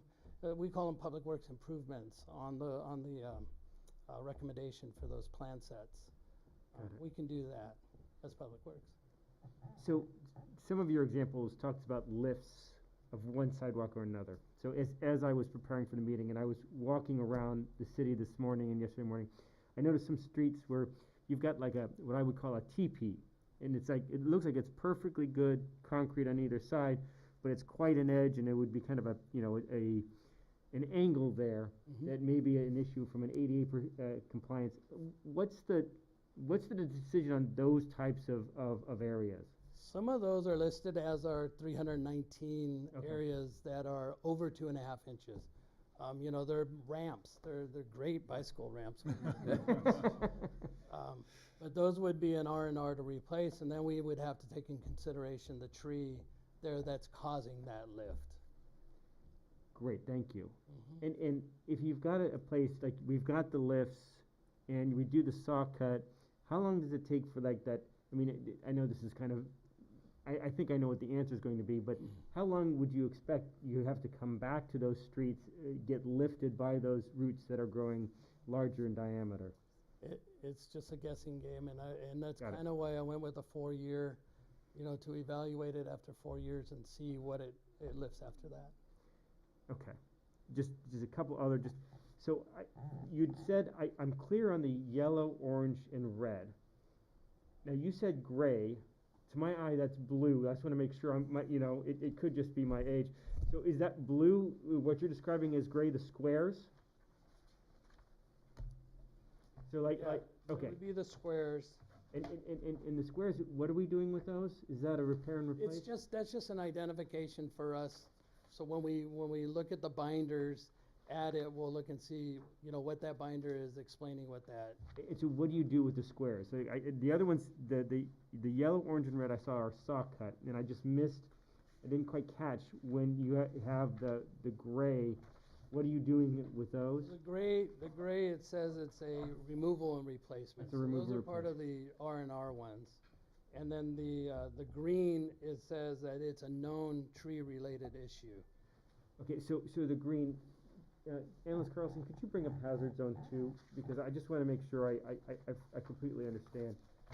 So, and if we look up by Alverno on Grandview, there's one there that's in the background, and that looks blue to me, and I just want to know if that was supposed to be, if I'm supposed to see that as green. So in that upper left-hand corner there, at the top, the dark colored one, that looked blue to me, but is that what you mean by green, and that's another remove and replace? Or is that another category altogether? I'm not sure, Mr. Okay, that's fine. Yeah, I'm just not sure. And it actually could be a Google Map identification there of something, because I see Alverno is identified with a graduation hat. Right. I don't know, it could be, I don't see that color anywhere else on the map, so I'm not sure. And then Above a book only place or something. there's a couple Yeah, of them. that's true, there is one there. Just a different shade of blue. Maybe it's a blue and green together makes a dark blue. And Analyst Carlson, could you go to map 3? So are there areas that could have been missed? I'm trying to decide if 15 is what I think it is, or 15 if there's something lower down on 15. I'm trying to figure out let me strike that. I'll follow up with you offline on that one. But thank you for all of this. I appreciate it. Okay. Oh, Yes, go ahead. Just a quick follow-up question, Director Semina, based on my original question. In your professional opinion and expertise, are you recommending the 4 years or the 3 years? I would recommend the 3 years, knowing our budget and knowing what monies we have for this kind of a project. I would say 3 years. Then we evaluate them in the 4th year. And see where we go from there. I had a bit of a follow-up on the first part of Councilmember Parker's question. My understanding is, and I live on a street that has no sidewalks on either side of the street, and my understanding is typically, and maybe that's not the case here, but if there was a neighborhood or a street that wanted to put in a sidewalk, typically those houses or those residents would be assessed for the cost, and I assume that has happened, in parts of the city where sidewalks have been put in after the fact of construction. Is that my understanding, or is that not the case in Sierra Madre? I haven't been involved in something like that. I know for sewers, that's what happens. But for sidewalks, no. We do have it as the property owner or developer of that property, when they're doing a full remodel, do it at their cost. The city doesn't contribute to that. No, I have never heard of an assessment. Not saying that we can't, but I think that would be pretty difficult to do. No, I think it would have to be a resident-generated proposal. If I may, and I know we're again tangential, but it's kind of building off that, because we are talking about sidewalks. And I know we have a resident here, probably will have public comment regarding infill. Can you briefly explain how infill works? And do we have a policy in place within our master plan to kind of poll the neighborhood to see if they do want a sidewalk in a neighborhood, if you know? We do not have a policy where we poll the neighborhoods. We do have the public works improvement policy for infill. We could, when we have a street project, we could, approach those residents and say that, you have sidewalk on each side of you. I can include this in my project. We would like to include this in our project. We could do that, and we have done that in the past, but not a lot. But there are areas that have sidewalk on each side of them, but this property is an older property or something like that that never had it installed. All right, thank you. All right. I think we did it. Thank you, Director Semino. Yes. And I'll open this up for public comment. Mr. Mayor, we have a speaker card from Nancy Beckham.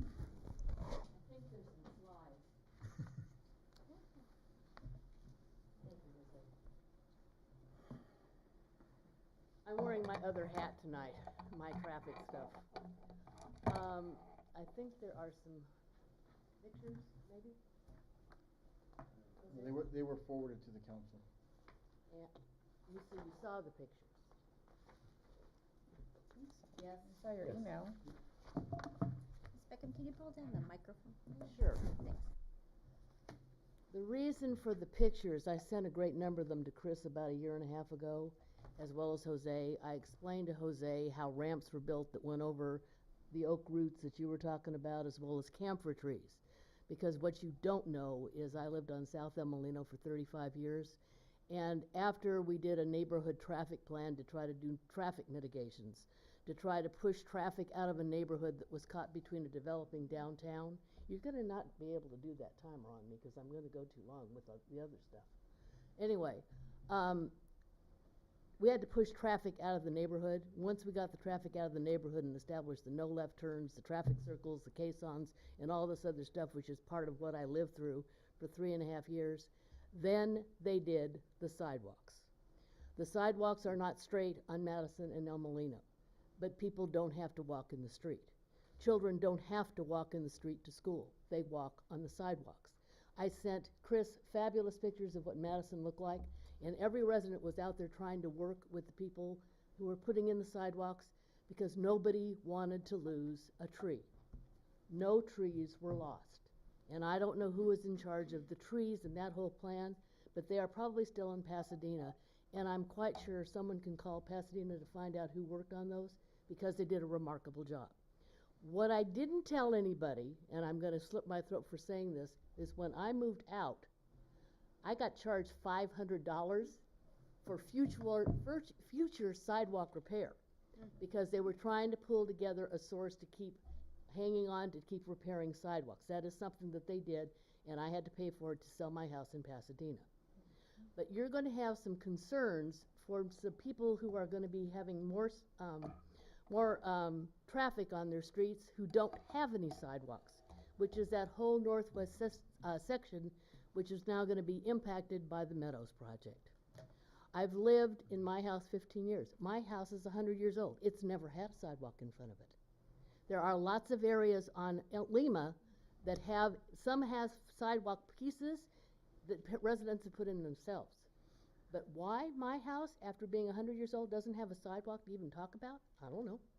I never was asked. Had I been asked when I moved in, I would have done it. Or maybe the person who sold me the house could have put it in before they moved out. I don't know. I'm just suggesting there are some ways to get this done. I sent you a letter about 2 weeks ago. In that letter, I suggested maybe there could be a fundraiser, which was the one city, one town, one community, where we could do some fundraising that was just not unlike what we did to try to keep the restaurants alive during the pandemic, where if people went out on a specific day and everything that was done, 10% went back to the city for this kind of a plan, that would be one thing. But like I said, I got to spend $500 to sell my house, and it went to the future of the sidewalk, repair. And that's okay too. But you're gonna have 4 streets that are gonna be in major problem. Actually, there's Mrs. a 5th Beckham, could one. you wrap it up, please? Excuse me? Could you wrap it up, please? Sure. What are you gonna do about North Grove? The street's 25 feet, it's 30 feet wide. It can't handle sidewalks. It's already on the weekends when Bailey Canyon is being used, you put a car on each side, you can't get through that street. Lima's a little bit bigger up there. James very nicely looked it up for me on your map, and that was 57.5 feet wide at the top of Lima, but it starts out at Highland at 60. Okay. It's an emergency access route. Thank you. Thank you for your You don't comments. want me to tell you anymore. You're past your time already. Thank you. Thank you.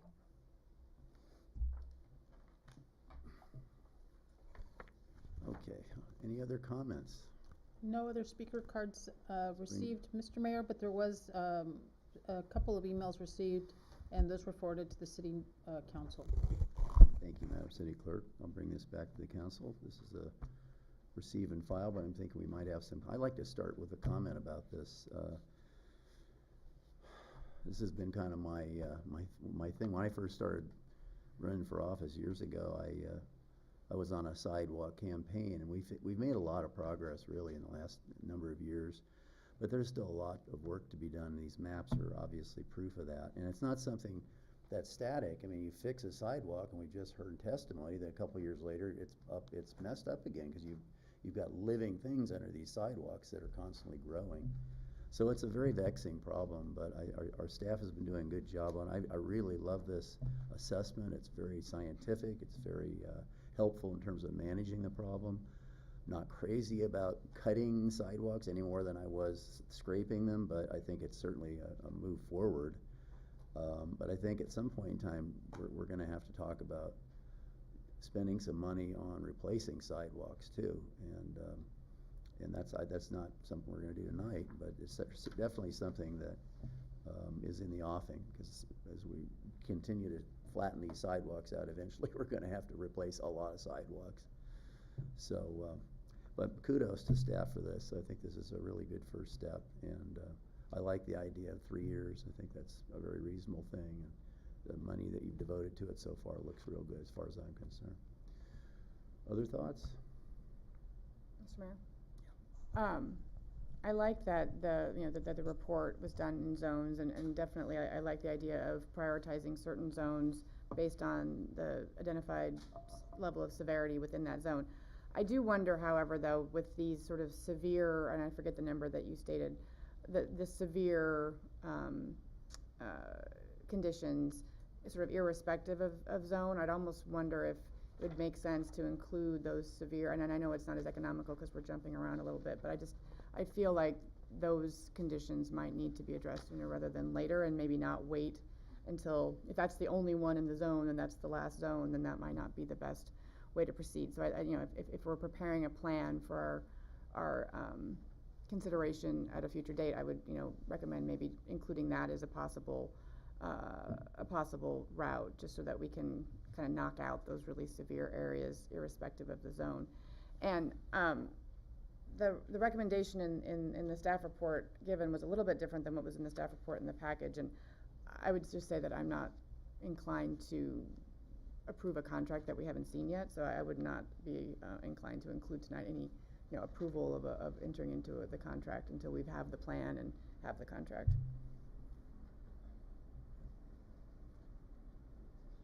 So, Mr. Mayor, I had a question for you on this. So you were talking about that most of this is repair, but I see that we've got 319 square feet of replacement. If we do this right and we make this part of a sidewalk plan and we're doing it annually, wouldn't we be hitting those sidewalk replacements that you're concerned about? Or am I missing Theoretically. something? Except we don't know how many are getting down to a minimal right at the same time. But that's part of the assessment that would happen in year 4. Yeah, but you could get all those coming in at one time. It could be everything at once. Yeah. Okay. I just want to make sure I understood. I mean, I walk the city and I see a lot of degraded sidewalks, and right. I see a lot of replaced sidewalks too. Just in my neighborhood up on Hermosa, North Hermosa, when we did the ADA ramps in there, and we slurried the streets. We also two massive sidewalk problems were repaired, which were, one was like this, right, and completely changed the whole nature of that block to walk on it. So we've done some good stuff, but there's definitely a potential major expenditure coming, I think. So I like, the plan I think is really good. I commend staff for coming together with identified, they've gone out, they've looked at a bid, they've evaluated options, they've got a plan. But I'd also agree with Councilmember Krebs that we need to have a contract. So my thought moving forward is to approve this going forward, and come back with a contract for us to authorize the work. Because I do like the idea of the zones. I think that there's some efficiency of doing it in an area. As much as I'd love to hit those 319 first, you're going to kind of be jumping all over the city. But if you're focusing on a zone and you've got looking at the highest risk zone, I think that's a more efficient way to deploy resources and to address the problem. To clarify, I don't think all 319 instances are necessarily severe, right? I mean, I think Director Semino mentioned that there were a number of severe incident areas that I think was less than the 319 remove and replace. My apologies. I'm not sure. No, it was 319 areas. So it's not square footage; it's areas. But it could be from the huge ramps to just destroyed concrete from being old and disintegrating. It's like you said, it might not be severe, but they're removal and replacements. Okay, maybe I misunderstood. Maybe I thought you had maybe had a, kind of an extra sort of category of particularly severe situations, whether they were remove and replace or the other repair methods. There was 3 that were severe tree lifted ramps. But I can I'll see about including the most of the R&R with our street project this year, and I'll bring that back to the council with the street project. Okay. Yeah, I just want to thank staff for identifying these many instances of hazards is a huge task on top of all the other work they have to do. So I appreciate that. I think it's a good plan. It's a better plan than I know previously we had put some asphalt down on some of these issues, and that starts to degrade and crumble and fall apart. And it's not optimal, right? To shave things down, you'd rather replace them, but I think it's cost effective and it'll improve the safety of our sidewalks and walking around town. So I'm all for it. Of course, what Councilmember Creed said, the dollars seem right, but we haven't seen a contract yet. So sure. Okay. Any other comments? Do we have enough guidance? Okay. Mayor, we'll bring the item back with a contract for council's consideration and approval. Thank you, Mr. City Manager. Okay, I think we'll move on to the last item, which is discussion item consideration of ordinance 1457 prohibiting smoking in multi-unit residences. Thank you, Mayor. Policy Analyst and Management Intern Alondra Reynoso and City Attorney Alex Garagosian will be presenting.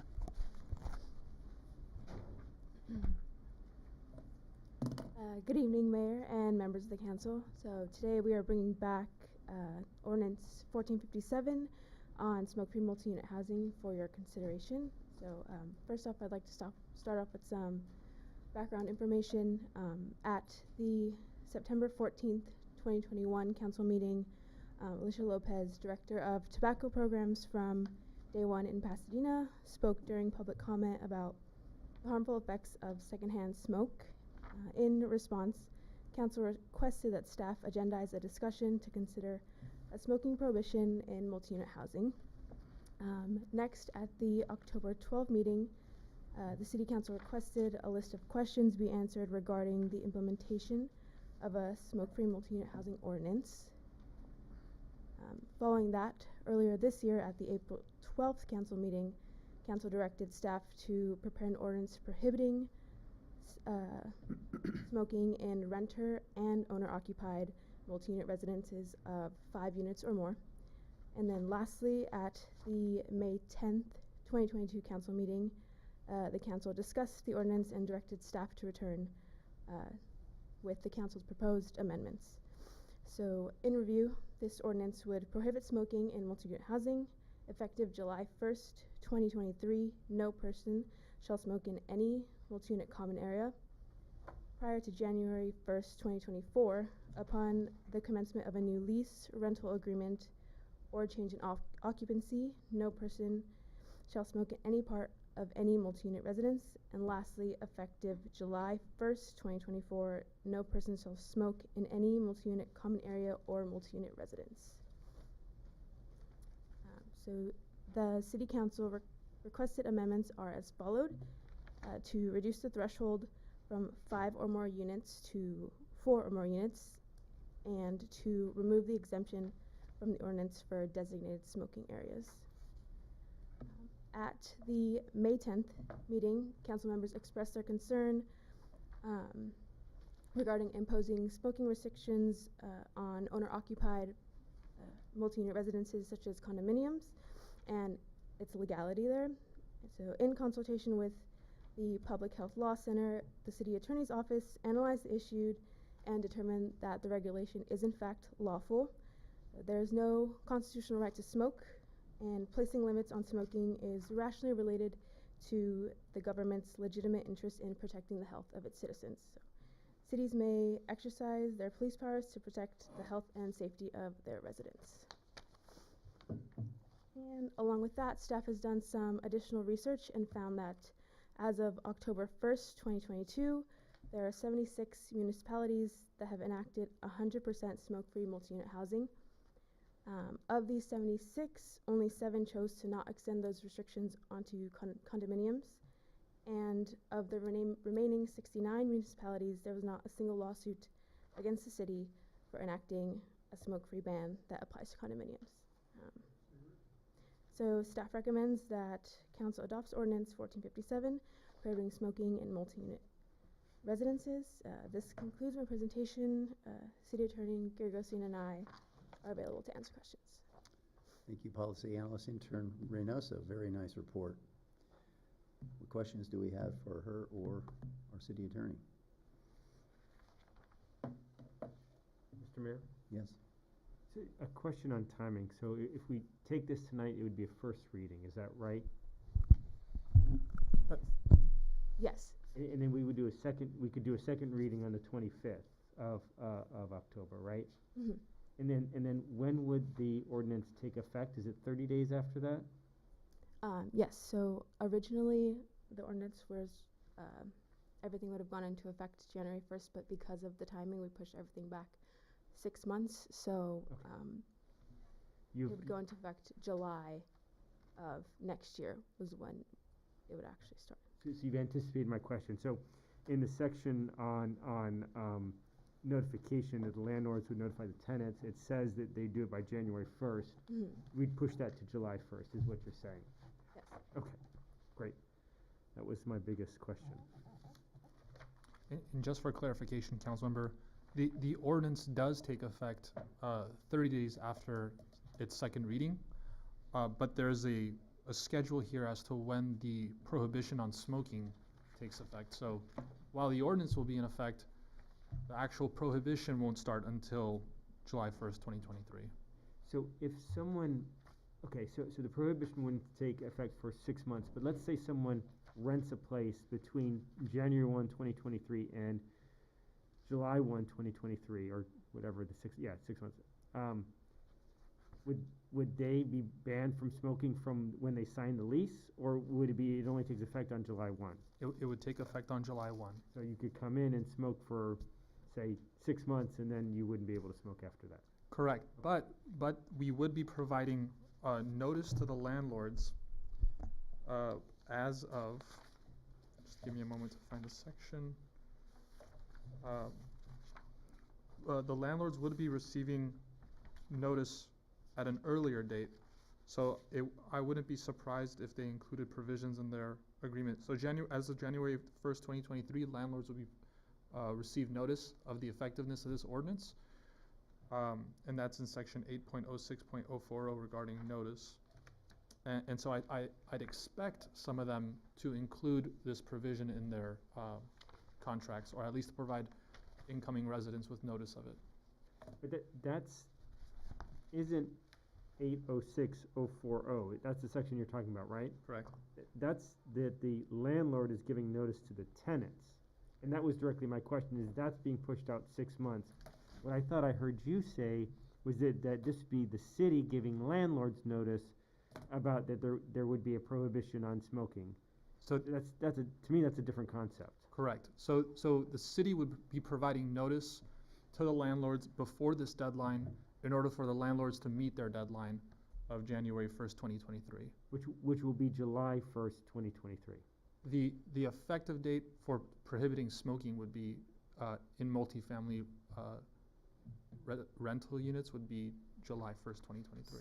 So the notice has to go out before July. So this I think the notice requirement for the landlords to send out notice as of January is the right date, because that way it gives their residents 6 months to understand that it's going to be in effect. We can't have them sending out notice in July that it's, it's immediately effective.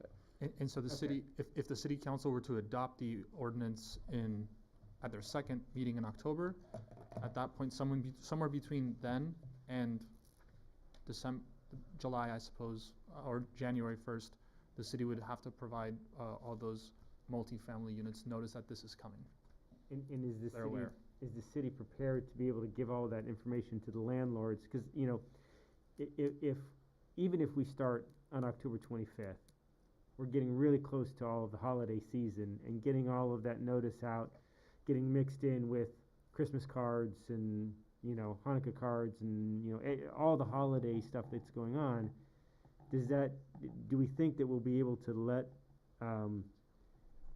landlords know, and will they be kind of aware of this to be looking for it right then? I just want to make sure we're not springing something on them that they're like, it got lost in the shuffle of the holidays.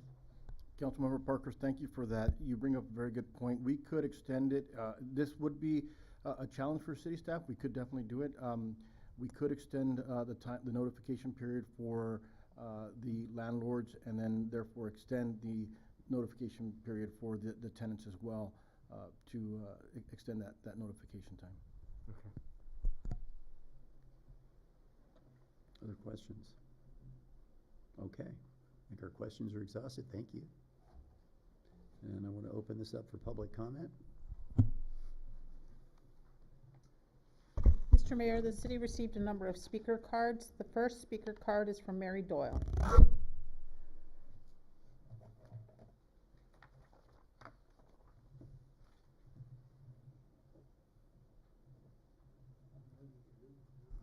Good evening, City Council members. My name is Mary Doyle, and I reside at 636 West Sierra Madre Boulevard.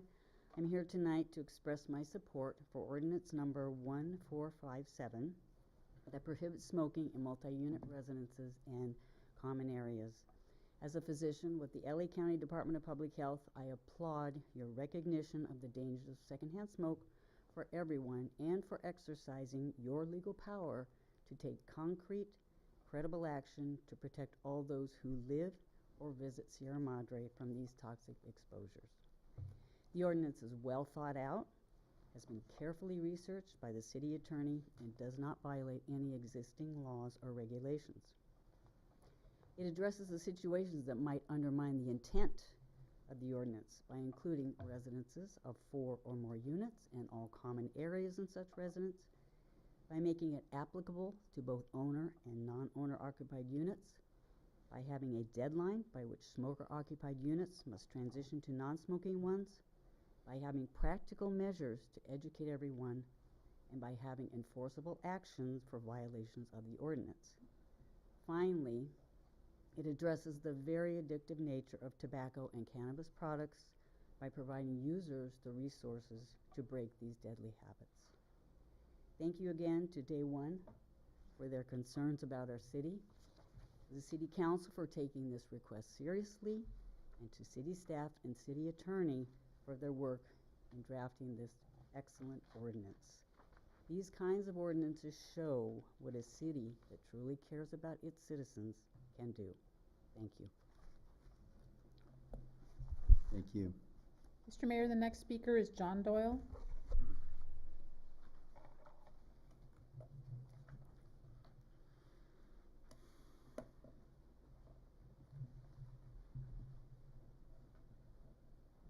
Good evening, Mayor Goss and council members. My name is John Doyle, and I live at 636 West Sierra Madre Boulevard, which is a 10-unit townhome development.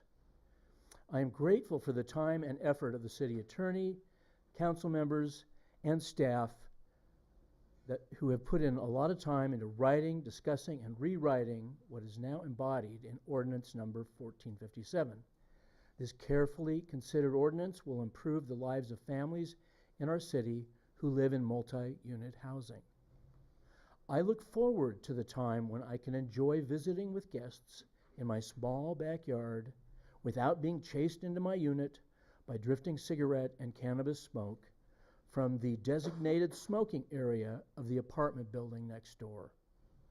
I look forward to the time when I can enjoy an evening breeze without having to jump up and quickly close all the windows because of smoke entering my living room and kitchen.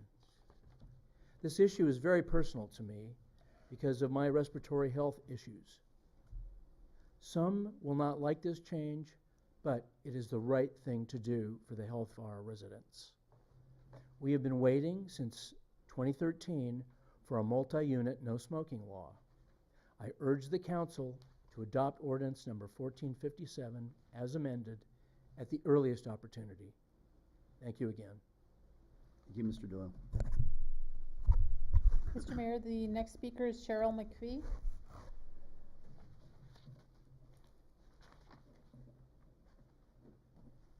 Hello, everybody.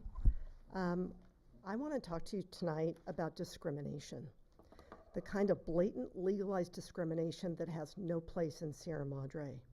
More specifically, I'd like to talk to you about how this ordinance targets certain Sierra Madre property owners and restricts their individual freedoms, yet blindly allows another set of Sierra Madre property owners who own pricier homes those freedoms denied to condo owners. I am a lifelong resident of the San Gabriel Valley, and I am a homeowner here in Sierra Madre. I purchased 1 unit in a 4-unit condo townhome in 2018 and agreed to pay HOA fees for the upkeep and maintenance of my building. I pay property taxes just the same as any other property owners here in the city. Much of those property taxes go to pay the salaries and stipends of the people in this room. I live in my home. I do not rent it. But this is a big but. If Ordinance 1457 is passed, I will no longer have the same rights as single-family homeowner property owners in this town. I will no longer be able to smoke in my home. Now, this in and of itself is not a hindrance for me because I'm not a smoker. However, if I am entertaining, I, not the city, should have the right to grant my guests the right to smoke inside my unit or out on my patio. Now, consider this. My condo unit is adjacent to a single-family home directly. Their property line is as close to me as the 2 of the other 3 units in my complex. If passed, this ordinance and all its clauses somehow magically do not apply to this homeowner. He or she could smoke freely on their property line. Their guests could smoke freely on their property line, and the secondhand smoke from their home could waft into my unit or any of the 4 condos in my complex. But me, as a property owner just adjacent to the single-family homeowner, do not have that same right. Is this the equal application of the law? I don't think so. If the goal of Ordinance 1457 is to eliminate smoking and the harmful effects of secondhand smoke, let's throw all our weight behind that. Shouldn't we prohibit smoking pretty much in the entire city of Sierra Madre and subject single-family homeowners to the same restrictions we are proposing to impose on condo owners and renters? That at least would be fair. This law also smacks of government overreach. I don't think any of us want to live in a government nanny state. Even more egregious than the notion that residents have is the notion that residents have the right and duty to inform or snitch on their Sierra Madre neighbors who may be in violation of this proposed ordinance. This is nothing short of vigilantism and smacks of the recent anti-American Texas abortion laws. It encourages neighbors to rat out other neighbors. Does that sound like Sierra Madre? Not the Sierra Madre I choose to live in. Determining whether or not smoking should be allowed on private property should remain with the property owners. Trust your landlords and your HOAs to make the decision that is right for them. This is our right, not the long arm of the government's right. As I mentioned before, I am not a smoker, And like you, I believe, as many do, that we need to cut down on smoking and curtail the harmful effects of secondhand smoke for the sake of our children and for greater public health. But we need to do so in fair, equitable ways that don't remove the individual freedoms of some property owners while granting special privileges to others who own more valuable property. Ms. McPhee, you have to wrap it up. We're way past 10 Wrapping it minutes. up right now. This is not a fair ordinance. It's not equitable. I urge you to vote no and not pass this ordinance. Thank you.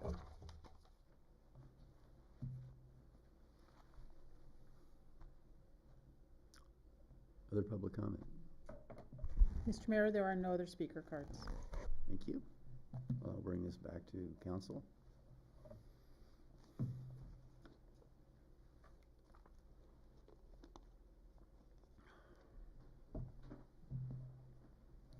Well, I'll start. How's that? I was one of the people that thought this was a good idea from the beginning, but even back in 2013, but there wasn't much support for further discussion back then. And I was heartened to have Councilmember Parkhurst bring it back to the agenda and listen very carefully to the public health authorities that came in to testify. We had, I believe, 2 different physicians, including one from the Public Health Department for our county. We also had the American Cancer Society come and testify to us that secondhand smoke can, in fact, does seep in between units of not just apartments, but also condominiums. And that secondhand smoke can trigger very serious health problems for people, especially people with asthma and other kinds of respiratory problems. It seems to me that that's a public health hazard, that my job is to try to minimize if possible. I'm not so sure we'll minimize every hazard we ever try to solve, but this seems like one we could solve. So as much as I have rights, much respect for private property rights, anybody who's ever watched council meetings knows that. I also have to think about public health and public safety. It's the balancing act that we have to do. And I take your issue about Ms. McPhee's point about fairness. I think she has a very legitimate point that a single-family dwelling wouldn't be under the same constraints. But we haven't had testimony from public health authorities that people in single-family dwellings are a threat to people in other dwellings. That, to me, is the biggest difference, although I do take the point that there are probably people who are smoking a lot in single-family dwellings are probably hurting themselves. But that's a completely separate issue that we're not addressing here in this discussion. So I favor this ordinance as it's written, and I think that, I hope that it passes tonight. But I certainly do respect the strongly held views of people who might oppose it. Thank you, Mr. Mayor. Go ahead, please. So, yeah, I had struggled, and I've made it known during our time here at the dais. This has been over a year in front of us with the government reaching into someone's home that they own and telling them what they can and can't do, especially for a legal activity. But as you stated, and as I've struggled with this and I've thought about it, and one of our duties is to make certain that our residents are safe and kept healthy and away from toxins. And there's no denying what the American Cancer Society said. As an expert that's qualified in federal and state court, I need to listen to other experts give testimony to me in order for me to have an opinion. And that's similar to what we're doing here.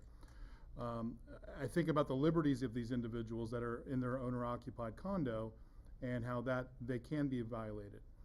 And I always try to think about the other side.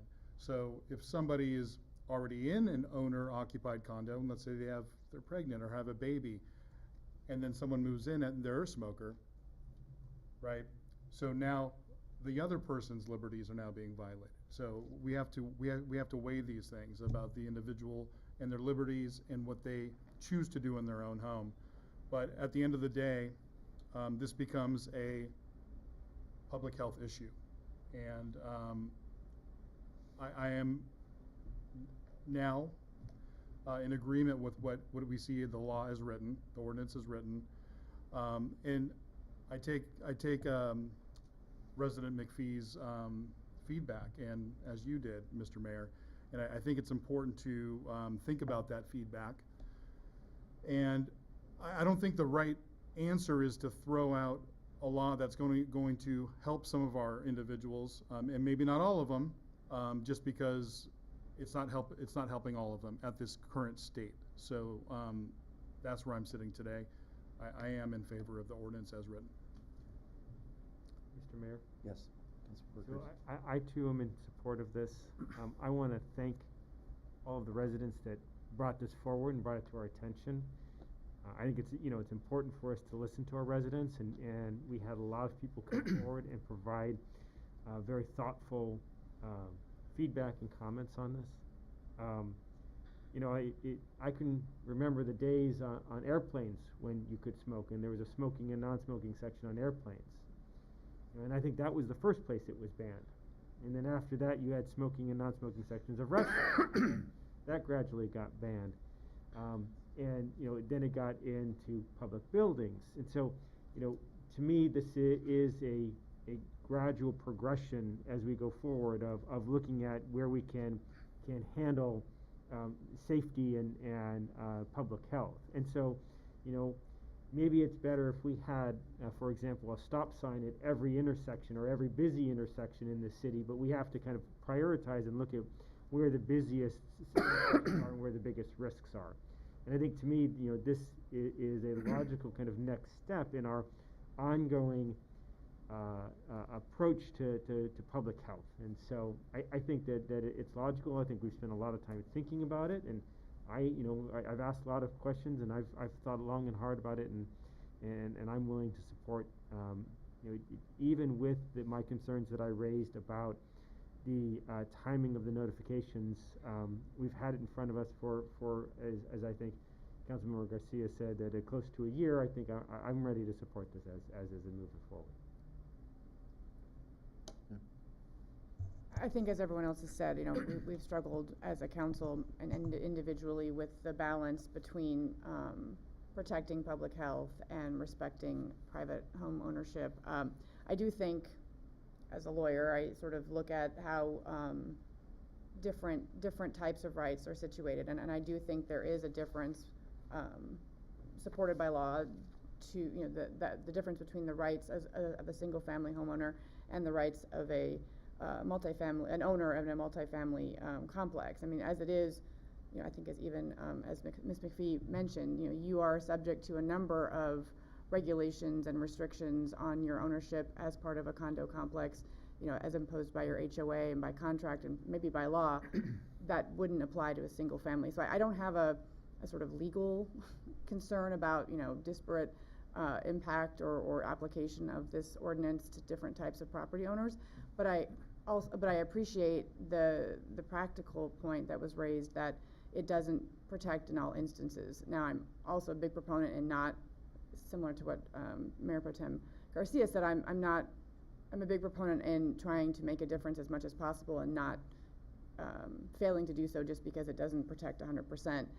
I do think it would be interesting to hear if there have been other approaches to addressing the problem raised, and not only by Ms. McPhee, but we've heard it from others, about the drift from single-family homes, and if there have been other cities that have done, whether there's not close to the property line or other. I mean, I'm not interested in a total ban across the city, necessarily, and I know some cities have done that, but I would be interested to see if there is an approach that could also solve more of the problem. But that doesn't mean that I don't think that we should go ahead and take this step tonight to solve this amount of the problem.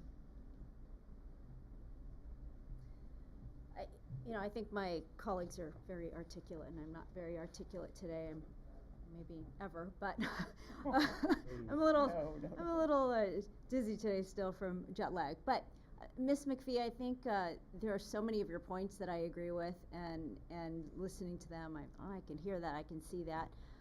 And I know that when I first got on council 8 years ago, I think I met with the group maybe in my first year to discuss this. It's been brought up several times with our council, and we just haven't had any momentum behind it.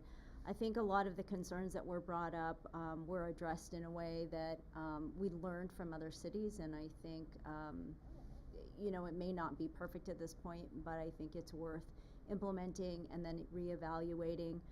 I know I've shared this story before, is that I am not a smoker myself either, but I know my first time going to New York, I was so excited to smoke in a restaurant or a bar.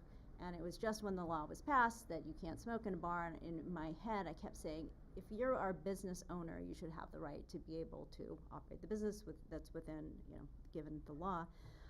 And I had a really hard time with that, and I carried that thought with me as I've, we've talked about this issue in the last year, but also from when I first met with the group, and I have a hard time thinking, well, whose rights are, should we ensure are being protected? And, my thought has evolved, and again, it's not perfect. I think there are other things we need to consider in the future, whether Councilmember Krebs had articulated it well, are there other things we consider with the single family home?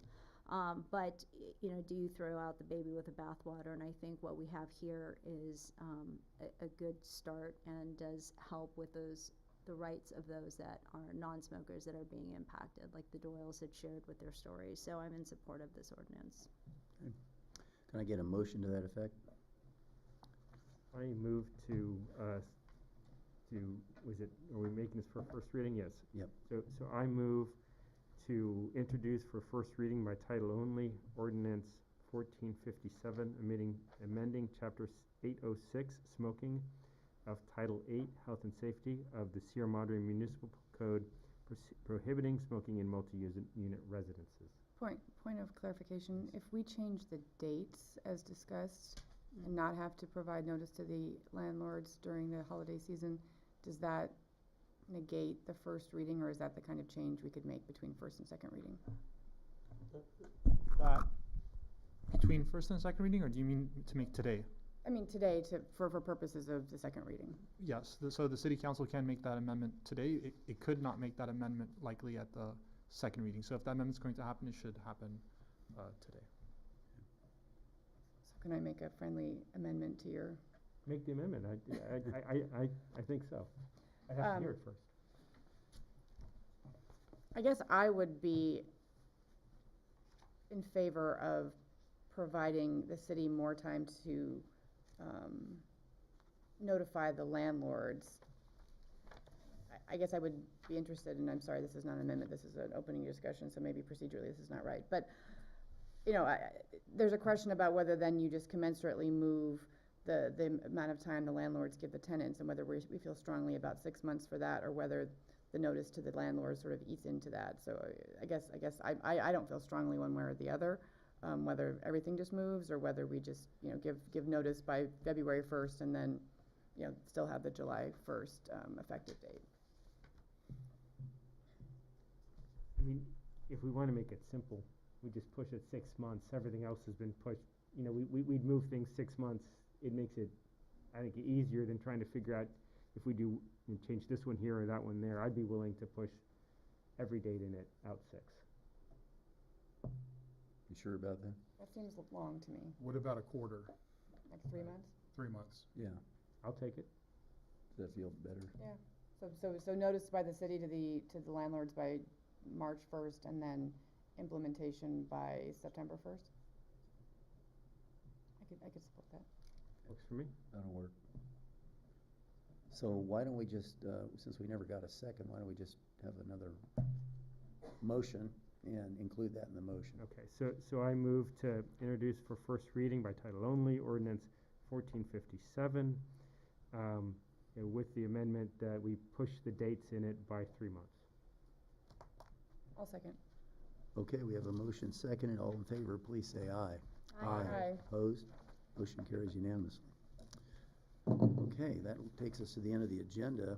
I would like to solicit new items for new agendas. And I wanted to throw one in myself. I wanted to follow up on the original discussion and make certain we talk about a mobility plan, bring that back to council. Whether that is included in the larger discussion of the general plan or something more particular than that, it really doesn't matter as long as we bring that substantive matter back. Any other ideas? Mr. Mayor? Yes. Just to follow up on my council report, I would like to agendize, at the request of the Planning Commission, and because I think we are also, as a council, been grappling with this, to revisit or reevaluate our noise ordinance. And I think the specific request from the Planning Commission was to figure out how it harmonizes with the various zones, of the city, and the challenges that we face with enforcement, and then if there are recommendations to improve the integration of the noise ordinance with other areas such as the TUP and CUP and the zoning ordinances, as well as improving enforcement ability and efficacy, that would be great. Other items for future agendas? Okay, not here. Yes? It's not exactly a future agenda item. I just wanted to let my colleagues know that unfortunately I'm going to miss the next city council meeting. I try not to do it, but business calls, and I will not be at the next meeting. Thanks for the notification. Okay, well, with that, I'd like to get a motion for adjournment. So moved. Is there a second? Second. All in favor, please say aye. Aye. Aye. We are adjourned. Thank you, folks.